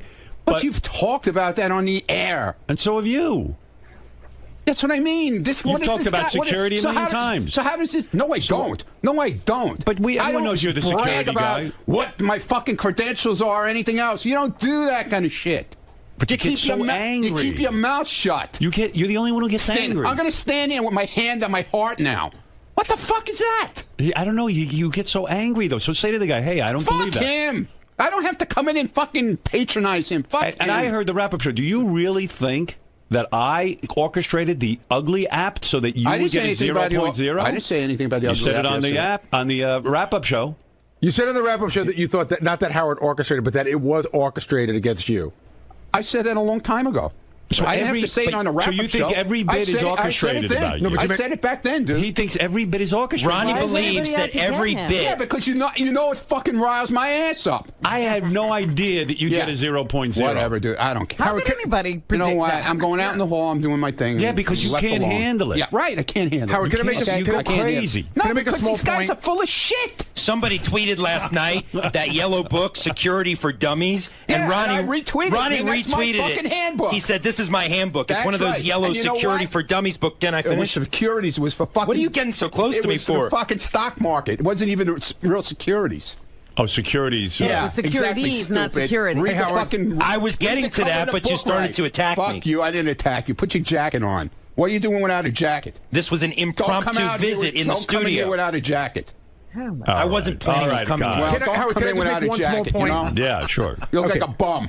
Ronnie on the wrap-up show yesterday said that they singled him out. I said, well, why would Wolfie single you out? He said, because it's good radio. And I made the point that they profiled Fred and wouldn't making fun of Fred might kill be him. good radio as well, but they didn't. Your security training has taught you that, Ronnie. They're afraid of Fred. And then he's got an explanation. Well, I mean, you had a meltdown on the wrap-up show. I had no idea. I didn't have a meltdown. We sounded like Lucas. I didn't have any fucking meltdown. You scared Lucas? No, I didn't scare Lucas. You scared small children. I wasn't even yelling. Something's going on because the past week you've been. Yesterday I asked you about your new. I asked you about your new car and you jumped down my throat. Oh, it's not your business. He has some kind of new pace car, all painted up. It's not that your my fucking sources business. told me. My sources told me. And I know who your fucking source is. There's one source here that knows about it. Who? So I know who your source is. Who is the source? I'm not revealing You don't, because I have multiple sources on this multiple sources. So talk about your painted up pace car. None of your fucking business. What do you mean a pace It's car? none of your fucking business. Ronnie, what is a pace car? You mean like None at of a your track? fucking business, dude. You're talking about a pace car that keeps at the track? You have a That pace starts the car? race? Don't worry about what I I have. Wow. I'm not talking What about do you it. know about We this? break news. This is what I'm telling you, What Howard. is it? You don't even know what it is. You fucking come to me yesterday and try and pull it out of me, and I won't tell you shit. Because I'm not going to give none up of my your fucking source. I'm not going to business. give up everything Fuck I your know. source. That you Fuck have him. some crazy Fuck your colors source. painted up. Yeah, crazy. No. Pace car Yeah, I had in it your painted garage. like that, right? You stupid ass motherfucker. Well, then explain what it is. Why are you I'm not explaining anything to you, man. I don't have to. Are you now an owner of a pace car? Don't worry what I am. What do you mean? I'm asking you as I'm a not friend. telling you. I'll tell you off the air. I don't have to tell you anything on the air anymore. Wow. Wow, And then you threatened me yesterday with the block party. Oh, you want to be part of the show? Oh, you want your block party? Is that a threat? Then you better talk. Is that a threat? Yeah. No, I never you're said that. basically Did I telling say me that, Gary? If I'm not part of the if I don't... No, I never if I'm told not you. Say, oh, Again, yes, you're you did. paranoid. Yeah, I I'm said paranoid.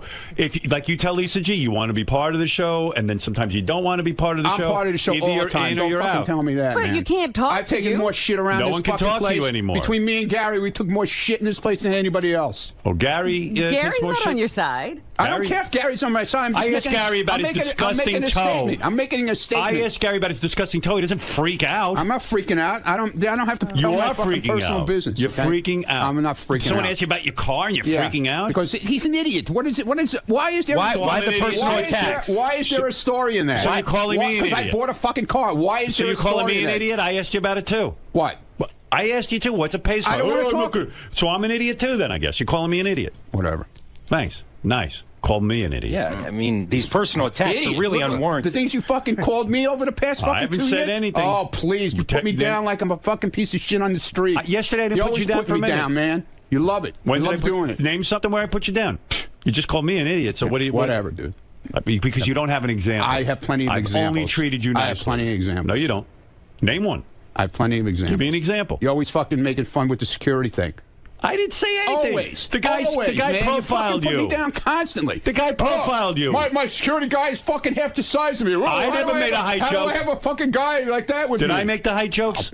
Dude, I've heard it a million times. I don't know. No, I don't make the height jokes. Dude. I mean, everybody else I've heard it a million times All from right. you. Everyone around here does. You don't hear it from me. Yeah, okay. I'm paying you and hiring you, and you're saying I'm putting you down. And you're making fun of me, too, all at the same No, time. I'm not. It makes no sense, I but never okay. made height jokes. That's why I'm here. Go find one.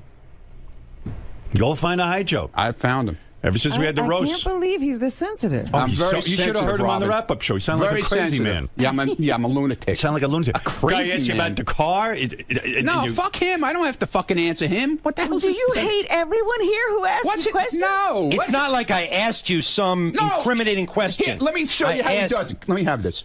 That doesn't work. He walked. I don't. No. Oh, okay, I just want to a little demonstration. Ronnie's holding a microphone. Okay. He wants to. This is radio. He walks up to you and he sticks this in your fucking mouth like this. He goes, ahead. Well, what's this I hear about this new car you got? Right. So what'd you say?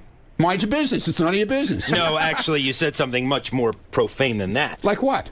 Get the fuck out of my face. I don't have to tell you about my car. Yeah, exactly. Why can't you just say? Do I ask you about your car? Ronnie, why can't you just say I don't feel like talking about it? I do. That doesn't work with him.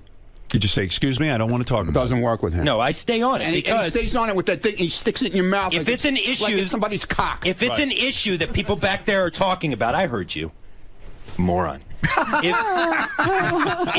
If this is an issue that people back there are talking about, then I am entitled to ask him about it. He's the newsman. He's got to ask. It's not news. But it is news. You got a pace car? People back there are talking about this. I'm not embarrassed. Why won't you talk about your pace car? I ain't fucking embarrassed. Why won't you talk about your pace car? It's a great fucking car. It's a collector's item. So tell us about it. No, I don't want to tell you about it.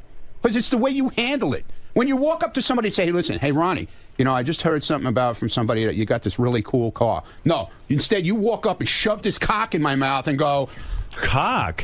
When did it become a cock? He loves. Do you think it looks like a cock to you? And you think that's right, and he's tempting me with his cock. That's his cock. So you want me to get another microphone that isn't a phallic symbol? Is that what you're saying? I talk to Lisa all the time. She doesn't walk around with that thing. But you stick it in everybody's mouth. Well, that's because you have ulterior motives. So what is this? You bought a pace car. Do you go to the track with it? No. What, you drive it around town? It's a car. It's a regular car, but what does it have? Stickers all over it? It doesn't have stickers all over it. What does it say on it? How does one distinguish that it's a pace car? Because it says it. It says pace car. Indianapolis 500 pace car. Now, this is a car that you drive around in every day? No, when I feel like taking it out. Is this in addition to your other cars? Or yeah. It is? Yeah. It's a collector's item. It has collector's insurance on it, everything. Now, what's so special about a pace car in the sense that it's... They only made 500 of them in that year. And why do you like this so much? Because I like cars, okay? Do you feel that people... You like your things, yeah. I like cars. Do people that feel... That bothered you too, I know that. No, I'm asking... I didn't do anything. You were doing so good, Ronnie, up until that. Do you feel people will think you're... I feel shit coming on. No, I'm asking you... I'm paranoid, but remember? let it come on. Don't just anticipate it. Do you feel people will think you're in the race car business if you drive a pace car? I don't care what they think. But doesn't it appear that you're in the race car business? No, absolutely not. Mm-hmm. That's it. That's the only question I had.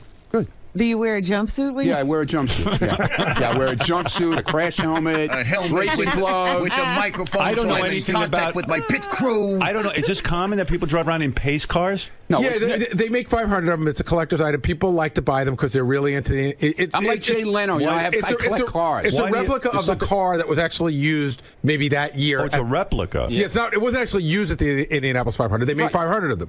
I see, and it's a special thing to walk around with a pace car. It's a special edition car, right? And it says pace car on it. Yes, and then people will look at you. Yeah, it draws a lot of attention when you're driving it down the street. So that bothers you too. Your hair draws a lot of attention too. You know that, right? Your hair? Yeah, his hair. He's got this whole thing going on. He won't admit he dyes his hair. Everybody knows it, but okay. Ronnie, he's just trying to push my buttons. No, do you dye your hair? I unequivocally do not.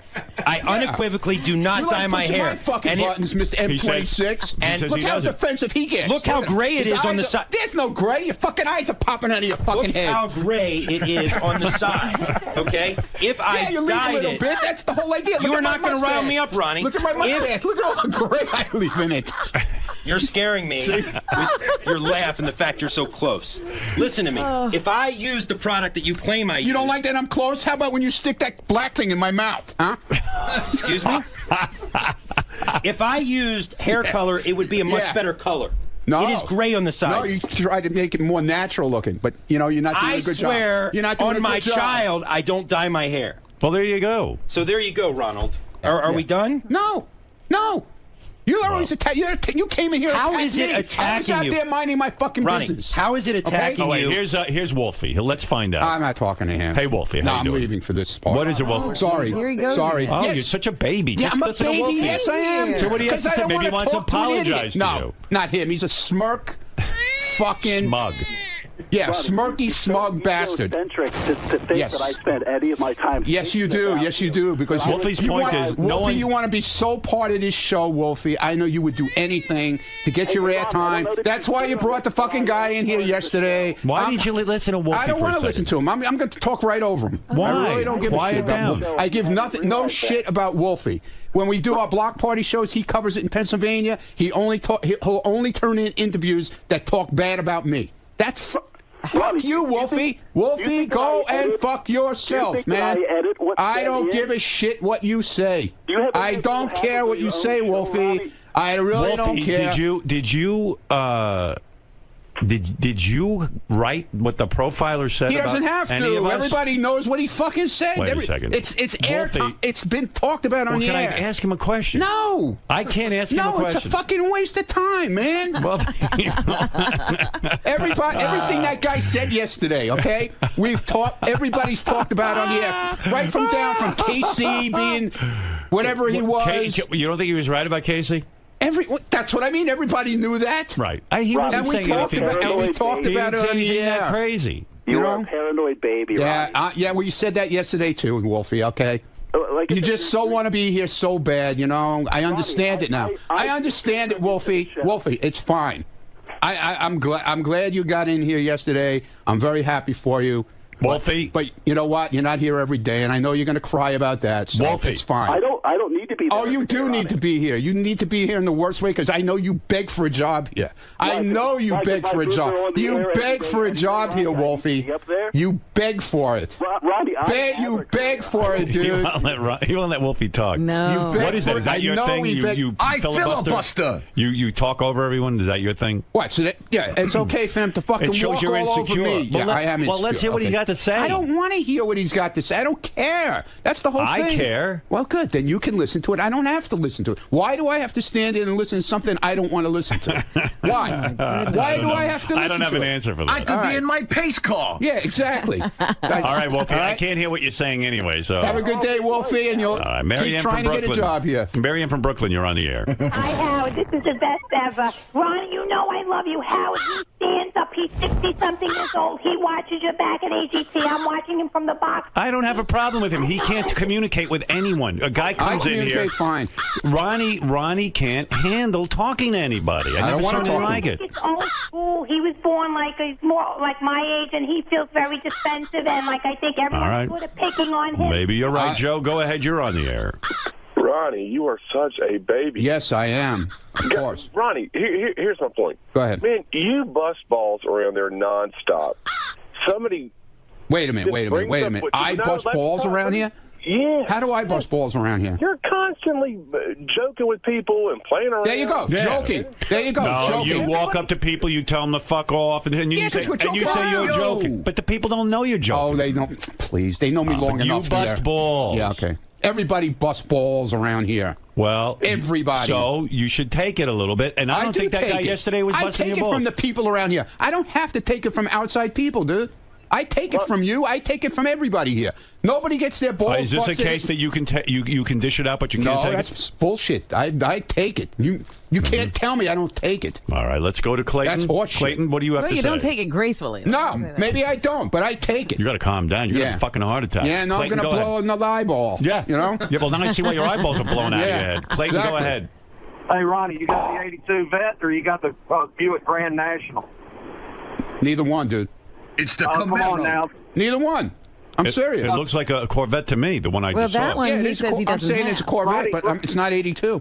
Oh, Ronnie, it's a Corvette. I'm sticking up for you. It's a very sharp car. By the way, it's very sharp. It's not 82 pace car. It's a 78 pace car. Wow. Okay, man.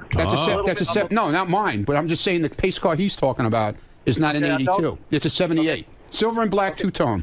Ronnie, are you upset with the source for telling John Lieberman about your car? You know what? It's part of the deal around here. I know who it is. I definitely know who it is. Who is it? I'm not saying. Who do you think it is? I definitely know who it is.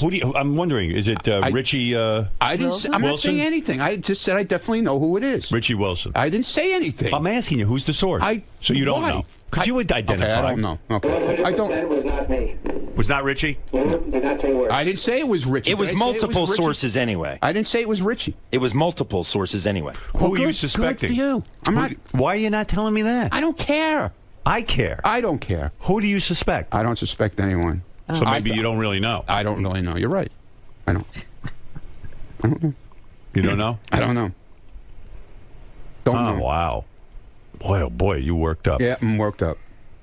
I mean, I've never seen you this worked up. Yeah, well. I mean, it's unbelievable. And when the things you said about me were fucking terrible. bothers me when a fucking retard comes in here with club feet and fucking tries to rip my fucking ass apart about the job I do. He knows nothing about the job I do and how I handle people, really handle people when we're in a situation. So he can go fuck himself. Do you think... He never handled a situation in his life. Here's a note I just got. Ronnie talked about the pace car at his last party, and John Lieberman was there. So, who needed a source? I don't know. I actually don't remember hearing about it there. Maybe I did talk about it that day. Whatever. That's what I'm saying. He's my source. Let me see. Let me see if that's the right picture, Gary. Is that Ronnie's pace car? Let me see it. Was that your pace car? Let me see it. Pace car. Absolutely not. Absolutely not. Absolutely not. Nope. Can you imagine him driving around in his pace car? How often do you do that? I'd like to see that. When the sun shines. Yeah, with the night day, you take it out. Come out in the rain or it'll never come out in the rain or the snow. Do you drive it at high speeds? No, absolutely not. When do you? How fast can your pace car go? Must be able to go very quick. It's a Corvette. It goes as fast as a Corvette goes. What's the top speed it can go? I have no idea. I never tried it. Have you used it on any bridges and tunnels in the city? What? Have you driven it into any tunnels? tunnels? Look at cameras? Yeah. No. No, I haven't. No, I haven't. Because I never even... It came from Kentucky and it came on a truck. So I've never brought it across a bridge yet. Okay? Was it delivered to your home? Why is that? Well, look at you. Your fucking eyes are popping out of your head. Why is that so interesting to you? Was it delivered to my home? No, it was somebody dropped it in the middle of the street somewhere and left it there. And they called me and said, "Oh, your car is in the middle of the street. Go get it." What is wrong with you? I'm a reporter. I do does details. Howard 100 News. Well, then why don't you work on your details? He does. Because obviously, Ron, you're not working on your details. He does Howard 100 But he's not working on his details. He is. He's asking you. If he had a story, he should have came in here with all the details, pictures, well, he's asking everything. you. He's not a fucking reporter. But he's not going to go to your home and spy. Langford back. He got fired from his job. You're telling him he needs a job. Bring him back, will you please? Oh, now you're trying to get me fired. Go pack your fucking bags. Now you're trying to get me fired. I told you that. I told you that. I'm going to get your bags packed. I don't think it's your place to even suggest to fire me. You're not my boss. That's right. Look how upset you are. You look like you're going to cry. What? Look at you. Look at you. You're all upset. You can't take because it. I don't want my reporting question. I don't want my reporting question. Oh my God! I don't. Did I not have a story? No, you have no story. It is a story. You have a pace car. You have no details. You don't even know what fucking color it is. Why do I need to know what color it is? You don't want him spying on you. Because you're going around there. Is it orange? Is it pink? These are called questions. Reporters ask questions, Ronnie. Yeah. He doesn't know all the answers. He has a source. Before he comes in and makes a statement, he should have the details. What? He's a reporter. But he's asking you. You're the guy who owns the car. Telling him shit. Look, I'm not going to break down the fundamentals of how to be a reporter for you, okay? If I won't tell him the details, isn't it his job? All right. Wait. This is crazy. Isn't it his job? Crazy. This is crazy. Isn't it his job to go out? If I won't give him the details, Ronnie, a report. He's not going to go spy on you, dude. It's not. Well, now I might. He just asked you a couple of questions. You're getting so fucking defensive. Let me guess. You want a portion of the guy's book proceeds from yesterday, right? Just like you wanted some of the ugly app guys. I don't want anything from him. Believe me. Listen, the last thing I want is something from him. I have to go back to work and work. Put your jacket on. Go find out what color my car is. Go ahead. Oh my God. Go ahead. Do some work. You really want me? Do some work. Go ahead. Sounds like a challenge. Yes, you'll have to break into my garage then, and then you'll go to jail. There are other ways. You'll go to jail. There are other ways. You'll go to jail. He's going to sit out and watch and with a camera and photograph you. You don't want that. I got people everywhere. He's going to stake you out. You got people nowhere. Brian, go ahead. People everywhere. Listen, will Lisa G please fuck Ronnie? By the way, I'm pent up. I would love to have that all go down too, because that would be great. All right, thank you, Brian. Listen, Ronnie, thank you. You're welcome. Have a nice day. Thank you, John Lieberman. Have a nice one. I still say John's a great reporter. I'm sorry, Ronnie. That's good. I'm glad. All right. I'm happy for you. Wow, that was some interview.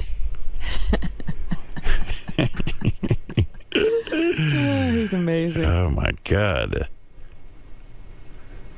Oh, yeah. Anyway, I was trying to tell you about Gary's toe fungus, but I do have to... That got gobbled up in the Ronnie man. Sure did. What is it, Carl? Hey, Howard. Ronnie's a bitch, man. Who flies off the handle like that as a security professional? Think you got off-duty cops with you. He would get rolled up in a heartbeat. He get that handlebar mustache punched right off that fucking face if something really happened, man. Thank God you got real cops with you. All right, listen, Carl, thank you. Thank you. I'm running back in here screaming.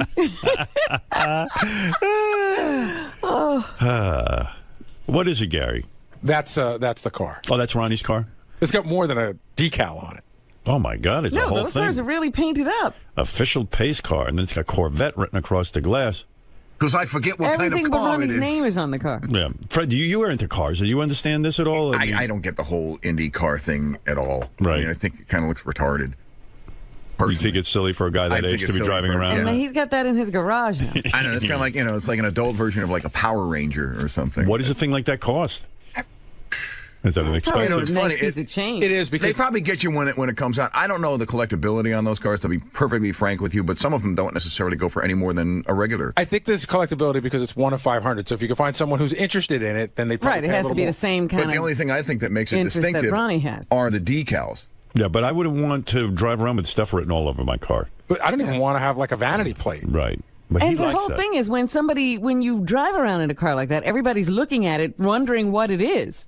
Well, also, you're driving around and people are assuming you're something tied in with the race car community, well, right? Sometimes you don't even, because I always see, guys with race cars on a flatbed as they're coming to and from races, and everybody on the road is looking at the car. Right. Well, Ronnie will be driving this thing, so everybody will be looking at Ronnie. That's what he wants. Assume he's a race car driver of some kind? Well, when you look at him, I'm racing in the HOV lane. Sure, that's not the case. All right. No, but I mean, it's sort of like if I... It assumes involvement. It's like if I wore a David Letterman jacket.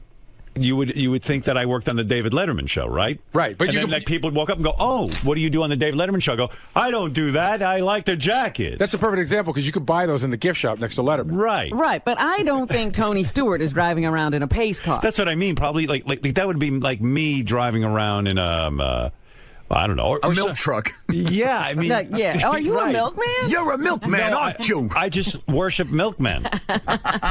Your information. Yeah. I am like a brony with a Corvette. Is that the car? For your information, okay? Is this the car? Tony Stewart owns a bunch of cars like that. He does? He collects He doesn't drive around in them. Yes, he does. But he's a race driver. But he belongs in one of those. Yeah. That's what he does for a living. He What do tells you you that, Ronnie.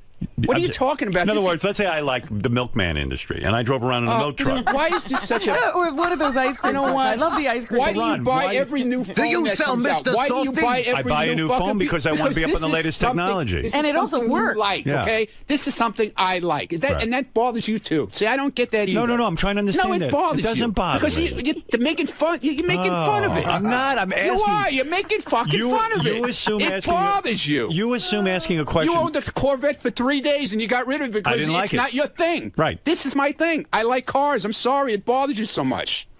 All right. Fair enough. Thank you, sir. You can't have a conversation with him. You can't because it's unfair, dude. It's unfair to talk to you. I could do this all day. You attack my character. You attack my height. You attack my job, and now you attack my car. You've gone too far. You know what it reminds me of? 𝗵𝗺 wears cowboy outfits, but he's not a cowboy. Right.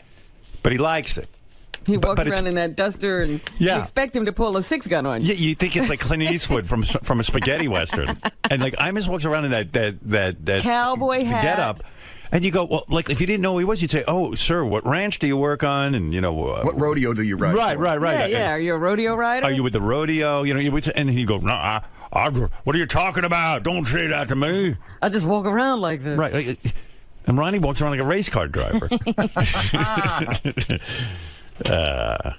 All right, listen, I'd love Sometimes Ronnie. I put on a dress and pretend to be Danica Patrick. Ron, why react this way to stories? I mean, you're only perpetuating the story. You're only keeping Scott's it going. trying to figure out my car. Forget it. You figured it out, he says. Yeah, what is it? 95. Well, anything's possible. Fair enough.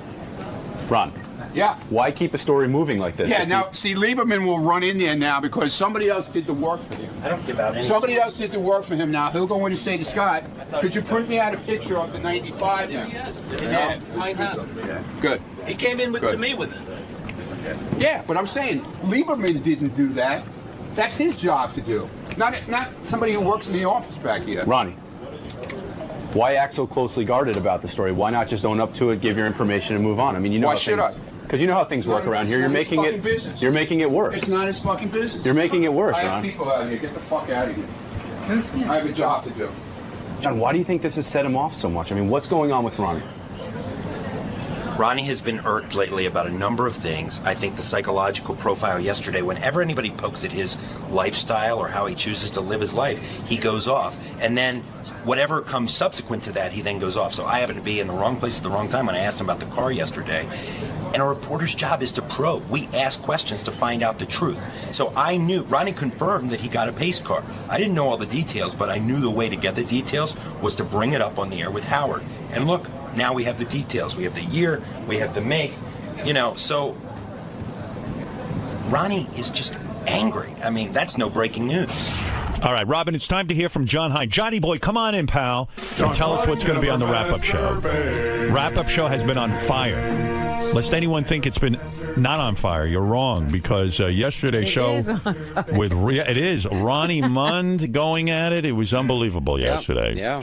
What are you going to be talking about today? You think that something is up with Teddy Microphone getting mugged and losing his iPhone. It's just weird that he doesn't call the cops and get his phone back. Where is that fucking guy? Yeah, he's here now. He's here. Explain that. Teddy, come here, just real quick. I don't want to spend all morning on it, but I wouldn't mind an explanation. I started out at 6 o'clock in the morning with this. Teddy. I did go. I went yesterday. Oh, you went to the police? But why would you wait? I mean... Well, no. I couldn't go that night. Is your drinking out of control? No, what? It's average. Do you and your wife get just fucking slammed? Well, everybody gets pretty slammed in our circle. How many drinks did you have? I don't know, like umpteen. Are you that umpteen? Are you that fucking bummed out about your life? No, not at all. We're having fun. We were with a huge group of people. It was just like super fun. I mean, it's what you can't have fun without getting completely fucked up? Yes, of course. Let me tell you something. I've cut my drinking back almost to the point. I don't drink almost. I know. I barely drink. Well, I mean, I might have one drink a week. I know. I know. Tell you, look at me. I'm having as much fun as I used to. Are you blacking out? I was browned out, I'd say. What does that mean? That's a little less than What's going on with you? I don't You're a young know. guy. You're that miserable? It was just a really fun time. I don't know. It was you a think party. That's fun to black out? Yeah, it's not fun to get on a subway afterwards, But so you got going on the subway? Wrong way and everything. It's just crazy. You say a pack of hyenas. You say 7 guys. It was like National Geographic. They took your. What does that mean? Like the wounded wildebeest and like all the 8 hyenas are nipping at it. Like so you were drunk. You were on the C train. Yeah. And with your wife, and they surrounded you, and they took your iPhone from you. Yeah, I mean, they were all nipping at me, and I was kind of fighting them off, and then one of them, as we were getting back on through the turnstile, one of them got his hand in, grabbed the phone, and he was at some point, you got to give up, because who knows what can happen. But I did go to the police yesterday. I mean, I called them that why wait night. 2 days? No, 1 day. One day. I folled the advice of the 911 operator. He's got an iPad, and on the iPad, it tracks where your iPhone is. He knows the exact location. The cop said to him, just you have to file a report, and we'll go get your phone. And you got to jump through their hoops. I mean, they don't. It's not like hoops. I mean, it's not like they can just go kick down the door. Well, of course, because they got to make sure that you really own the iPhone. They can't just you call them up. They just can't go get it. But it's also a little minutia involved because it was at a train station, so now it falls under the Transit Bureau, and then it's this, and then this, and this. And I went to my local precinct, which is up here. All right. Do you have your iPhone back? No. You have an iPad. It tells you exactly where it is. It's still sitting in the same spot where it was. Where are the police on this? They are now investigating, but investigating. Yeah, you mean detectives have been assigned and everything. Yeah, and you gave them the location. Yeah, and they need to, in fact, come and collect my Metro card to double check where I was when I swiped it and all that other stuff. They're By really that time, going deep. the phone's going to be gone. As soon as the battery dies on the phone, you can't track it anymore. Oh, for Christ's sake! Well, look, I got lucky. Well, look, Teddy wasted several days. He did, but I mean, 1 day, Robin. 1 day. It was yesterday afternoon. And the reason you didn't go to the cops right away because I you called were drunk. 911. It was like 10 o'clock at night, and it was Sunday night, and I just You were wanted too to. beat. Yeah, I was You just were like, I have to get up. You were wasted. The guy's like, the 911 operator was very nice, but they said, oh, we'll have to send a car over to your house, and I figured it would take hours. All right, well, keep us posted. Look, on I'm that. fine. It was like, we're very lucky. No, We're I know blessed, you're fine. I mean, but you should have your phone back. I'm a little sore here, but that's all right. What, they punching the head? I don't know. I don't know what happened. I don't know. Well, of course not. You were so wasted, you blacked out. Yeah. Well, listen to me, my that friend. concerns me more than the phone. Listen to me. That you put yourself in danger. I love these people who decide that they can go and be out of their minds and nothing's going to happen to them in a big city. Now Robin's upset with you. I'm sorry, Robin. That's right. You probably sore from falling down when you were drunk. Yeah, he probably hit his own head. I know. That's why I'm not. I didn't Hey, bring that up. didn't you recently bash Benji on the wrap-up show? No. Yeah. I heard it. What? Benji, you and Teddy having a hard time? No. I've always liked him. I just thought he was real weaselly about it because he bashes me on air and then he comes up and I bash him off air and then I can't come up on air. No, but then you come up to me off air and you said, "Hey, I just made that up because I want to get on air." So I didn't say that. I just said that's my. I'm like I have to. I have nothing to say here right now. That's my angle. Well, you said you didn't really. No, feel but that like way. little things like the shoes. Like when you brought up his shoes today, like these little fucking things that just drive me crazy. Last year with the wig, with the whole Rock of Ages Benji thing. Seriously. He tries to draw eyeliner, but then again, I zoomed out and I stepped out and I said, wait a minute, I've only been here 6 years. There was the Benji who came in African garb. There was the Benji who did this. So maybe that's his thing. And then I said, it's not my place to. And then I felt bad that I was just in a grumpy mood and it was, I don't know, pre-wedding stress. You've also been critical of John. after your wedding. You've also been critical of John Hein. You feel he's too straight-laced for the show. John Hein? Yes, No. John Hein. Isn't that true? No. Yes, it is. No, not at all. Straight-laced. Too straight-laced. In other words, he should be a little looser. He's a straight guy, but no. I mean, I'm not. I don't think he should be looser. You're not critical of him? No. The one thing I did say was when he got the fast food truck, I was like, the guy doesn't eat any condiments, but Okay. All right, that Teddy. was everybody's criticism. Keep me posted on that phone. Yes, if I get the phone back, I'll let you know. But otherwise, the new one's coming out in 6 weeks, so I'm eligible for an maybe upgrade. you don't even need it. That's exactly. right. Yeah, we'll let those guys have it. Yeah, they can have it. All right, thank you. Later. Concerned about his drinking. Do you think you could stop drinking for 6 months? No. You can't. So you're an alcoholic. No. What? Are you an alcoholic? No, but... That means you are. What do you mean 6 months? Why would I want to? Stop for 6 months because... What's in it for me? Health, to show that you're not addicted? Not good enough. Maybe, I don't know, I'm going to miss out on a lot of fun. Can you stop for a month? I could. You could? Do it. But I won't. Show me. I can't. You're an alcoholic. You got to raise the stakes. You're an alcoholic. What do you mean? I mean you're an alcoholic. No. You can't quit for a month. I can. I can do anything I want. I can do anything I put my mind to. Quit for a month. No. Why? Because why? Because I'm having fun. Having fun. Yeah. Do you have any other kind of fun? Life without booze is not fun. Exactly. I'm not going to lose my arm. And let's go, All right. Okay, you might have a problem. Well, we'll see. I'll cross that bridge when I get to it. All right. I know. You've been right about a lot of things. I'm right about everything. I know I'm you're America's right. judge. All right. Thanks, Goodbye. Teddy. Right. Right, Robin? Right. Right. See, even Robin agrees. Teddy, microphone. Sir. Mm-hmm. Obviously a tumultuous Sunday for you. Yeah, no big deal. I mean, I think I had it coming. I got robbed of my iPhone, and I did go to the police yesterday and filled out a report and, started the whole minutia really jumping through all the hoops. Why do you say that? Why do you say that you think you had it coming? Oh, man, I was an easy target. I was like, blacked out drunk on the subway and going the wrong way, and then, I don't know, I mean, I probably just, stuck out, and I'm sure, like, look at this idiot, and, whatever. I mean, it could have been a lot worse. They didn't get, like, my wallet or my watch or her engagement ring or anything like that, so, it's just a fun. The whole thing's actually rather embarrassing, so. Anyway. Well, I'm sorry to hear that it happened. It's all right, I'm lucky. I consider we were both very lucky. None of us got hurt. None of us got robbed majorly, so. And they can't rob you of your spirit. That's right. They can't take what's in here. Later. Hey, look who's on the phone. Dale Yeager. You know who he is? Yeah, he's the guy who was here yesterday that Ronnie lost his mind I don't over. want to talk to him. Dale, what's up? Hey, Howard. I'm sorry to bother you, but I heard earlier, I'm listening to the replay of the West Coast show. Yeah. Mm-hmm. And I hear Ronnie making a statement which is absolutely ridiculous and asinine. Which one is that?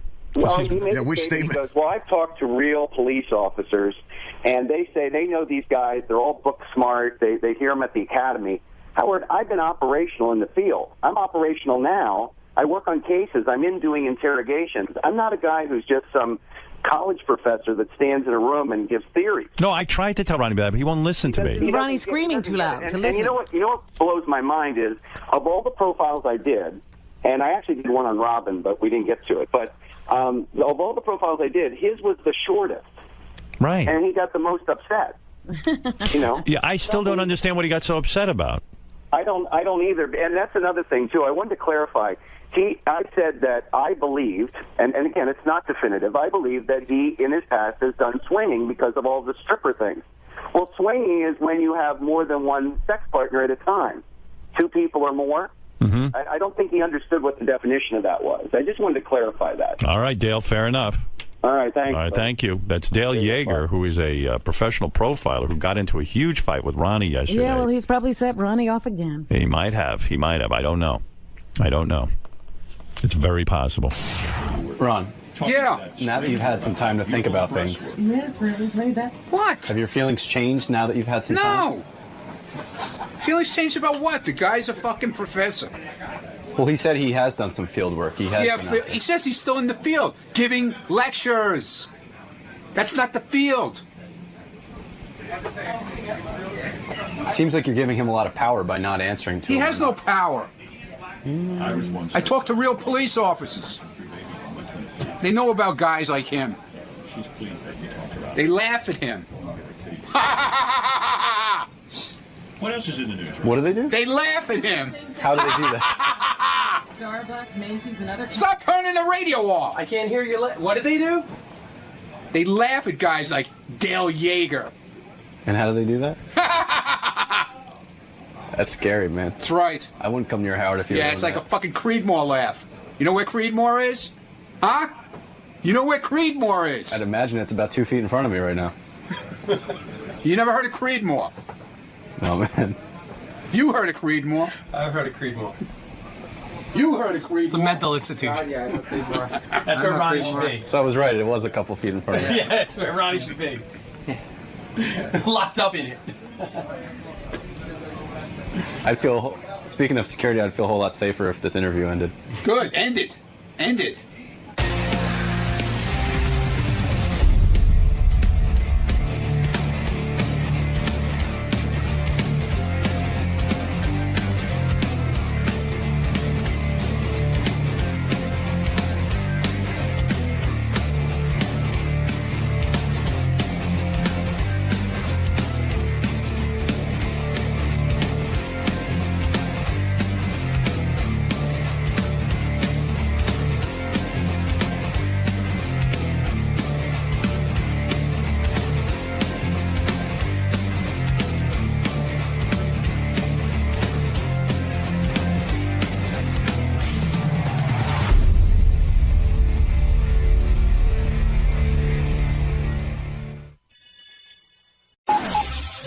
This is the best of the wrap-up show. A recap and behind-the-scenes look with John High and Gary 𝗏𝗏𝗏𝗏.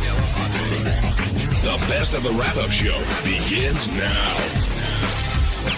Hey, it's Gary 𝗏𝗏𝗏𝗏, Baba Booey. On Tuesday's wrap-up show, there was a lot of Ronnie. First, Ronnie, it turns out, knows that Taylor Swift's fans are called Swifties. We don't know how he knows that. Then Captain Jenks called in and talked about the prank call he made involving Ronnie. And finally, Ronnie told us that he went to see the play Cinderella. Yes, a 60-plus-year-old man went to see the play Cinderella. Here's how it all went.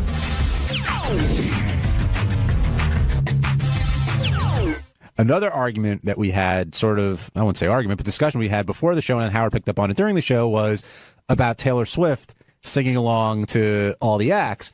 You know, some people felt that she was doing it for camera time.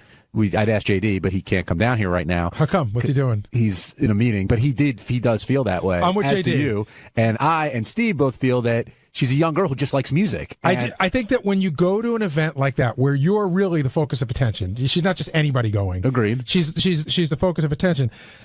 Yes, you should go and have a good time, and there's a party that says, hey, I'm going to go do what I want and be who I am. But there's another party that knows that every little thing you do, the camera's picking up on. So I think that her singing every song is a move. It's a move to get on camera.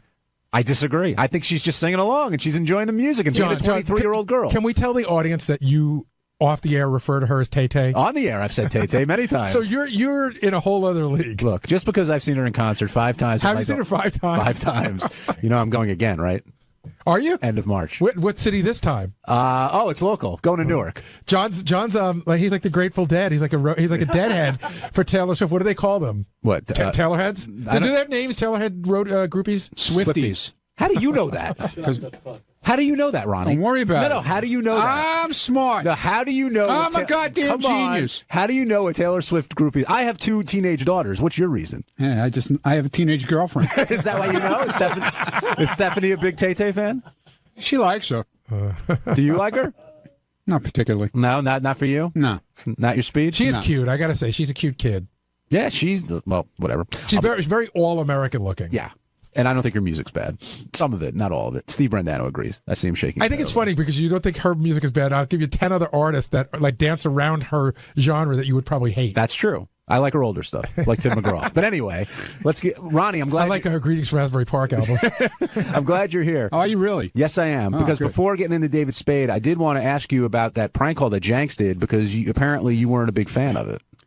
Not that it wasn't a big. I mean, he got upset because I didn't knock him on the news. I just said I was, I'm friends with a lot of cops, and it was a whole cop thing, and cops were getting shot and killed that day, even. So was it not fun and not funny? It was no. I mean, his stuff is funny, but you know what? He got all bent. He started knocking me on Twitter because I said, because I did the news story with Lieberman saying, that I wasn't too thrilled about it, but I didn't say I hated it. Do you think Jenks did the wrong thing by doing it? He never does the wrong thing because he's always doing those phone calls. So he's done a couple calls I think he wish he could take back. Are you pissed at him? No, not at all. But he's pissed at me. Jenks, are you pissed at Ronnie? Jenks, you there, buddy? I'm not pissed at Ronnie. I was just bummed out that because I thought he would think it was cool. When I did the prank call, there was no reports of anybody being shot or injured. I did it before any of that stuff went down, and but I didn't hear it till that night after this all went down and the cop was shot and then he died. He had already died. And Jackson, in all fairness, nobody had been shot or killed that day. He'd already killed 4 people. But the thing is I don't do this to make fun of a tragedy or to make fun of people being shot or injured. I do it to show that these people on the news, after 25 years, they still can't stop it. They still don't check their sources. And, I let it out that it was a prank call early on. I didn't keep everybody on about it. And I kind of figured, Ronnie, it would be good for the block party. And I just could imagine all the phone calls that you must have fielded within the first 10 minutes after me doing that call. I agree with Jenks, by the way. I know he does these during some pretty weird tragedies, but to me, it's always a mad rush to be the first to get the scoop, and it almost seems like these news organizations care so little about what's going on and care more about getting the person on. And I agree, most of the time, 99% of the time, it's not a bad thing. There's like 1 or 2 that he probably shouldn't have done. Well, Jenks proved that, I thought, with this call. Jenks, she would have talked to you all day. What's that? She would have talked to you all day, it sounded like. Yeah, but I kind of got nervous because, again, I was thinking, well, if there are people, if you would have watched it that day, you heard that the reporters and everything, they were getting in the police's way from doing their jobs.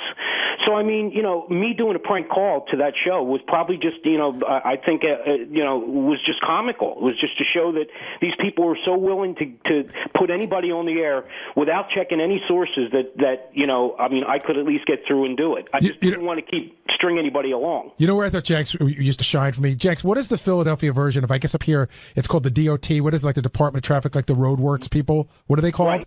It's called PennDOT. PennDOT. Every single snowstorm, he would call as the head of PennDOT and always get on it. I would think, how do these people not know who that is and what his number is? And he would they go, now from PennDOT, we have this guy. They put him on. Jenks, you're a master of your craft. But Ronnie, you're not mad at me. No, right? I never said I was pissed. I just said, if you listen to Lieberman's story, I never said I was pissed. You weren't pleased though, but I just wanted to make sure you didn't have a problem with me because I'd be bummed out. I was bummed out that you didn't like it. It's not that I didn't like it. I'm saying it's not that I didn't like it. It was just, I don't know. At the time, it just hit me the wrong way. I don't know. All right. Thanks, Jenks. We're all good. What did you do for Valentine's Day? What did I hear you saying? Hey, listen, you're going to Taylor Swift. I went to see Cinderella. I'm going with my daughters. What did you do for Valentine's Day? I went to see Cinderella on Broadway. My God. How was it? Why? Because that's what Stephanie wanted to do for Valentine's Day. She's into Cinderella, I guess. I don't know. She thinks you're her prince. Yeah, I am. I am a prince. I got we sat third row. You know, I was a prince. Someday her prince will come. Yeah. How was exactly after I'm gone? What'd you think of the show? It wasn't that terrible. I didn't fall asleep, so it wasn't that bad. Actually, they added a little humor into it. How so? And then they made little jokes here, here and there. I got to ask you a question. I'm not being facetious about this at all or anything. Were there mostly kids at the show? No, absolutely not, dude. It was all adults. Really? Yeah. I wonder why. And it's not even open yet. It's in preview, and it was sold. It's been sold out for day. You know, who's in it? Anybody big? Any big names in it? Not that I know. Not even in my day. No Angela Lansbury. No, there was somebody. I forget who it was. I recognized one name. Did they cast well? Was Cinderella? Yeah, she was hot. Yeah, she was definitely hot. Did she look good when she was working in the house, or when she became, Oh, when she became Cinderella, she was in this hot gown. I'll tell you what, though, the effects, the live effects that they had on this show are amazing. Yeah? I mean, like, the dresses, they like changed right in front of your eyes, and you didn't even know they changed. Like Kelly Clarkson's dress at the Grammys. Yeah, exactly. They just spun around and bang. Yeah, They were exactly. It was crazy. And I'm sitting like 3 rows back, and I'm trying to figure this out. You think it'll make it on Broadway? It's opening March 3rd. I understand. Do you think it'll stand the test of time? I think so, because a lot of kids, they're going to take a lot of kids to see it probably. But you said it was adults. It was adults. There was there were some kids there, but I'm telling you, it was mainly adults. Cinderella. Happy Valentine's Day. Yeah, it was great, man. I'm sure Stephanie must have been thrilled, though. Oh, please.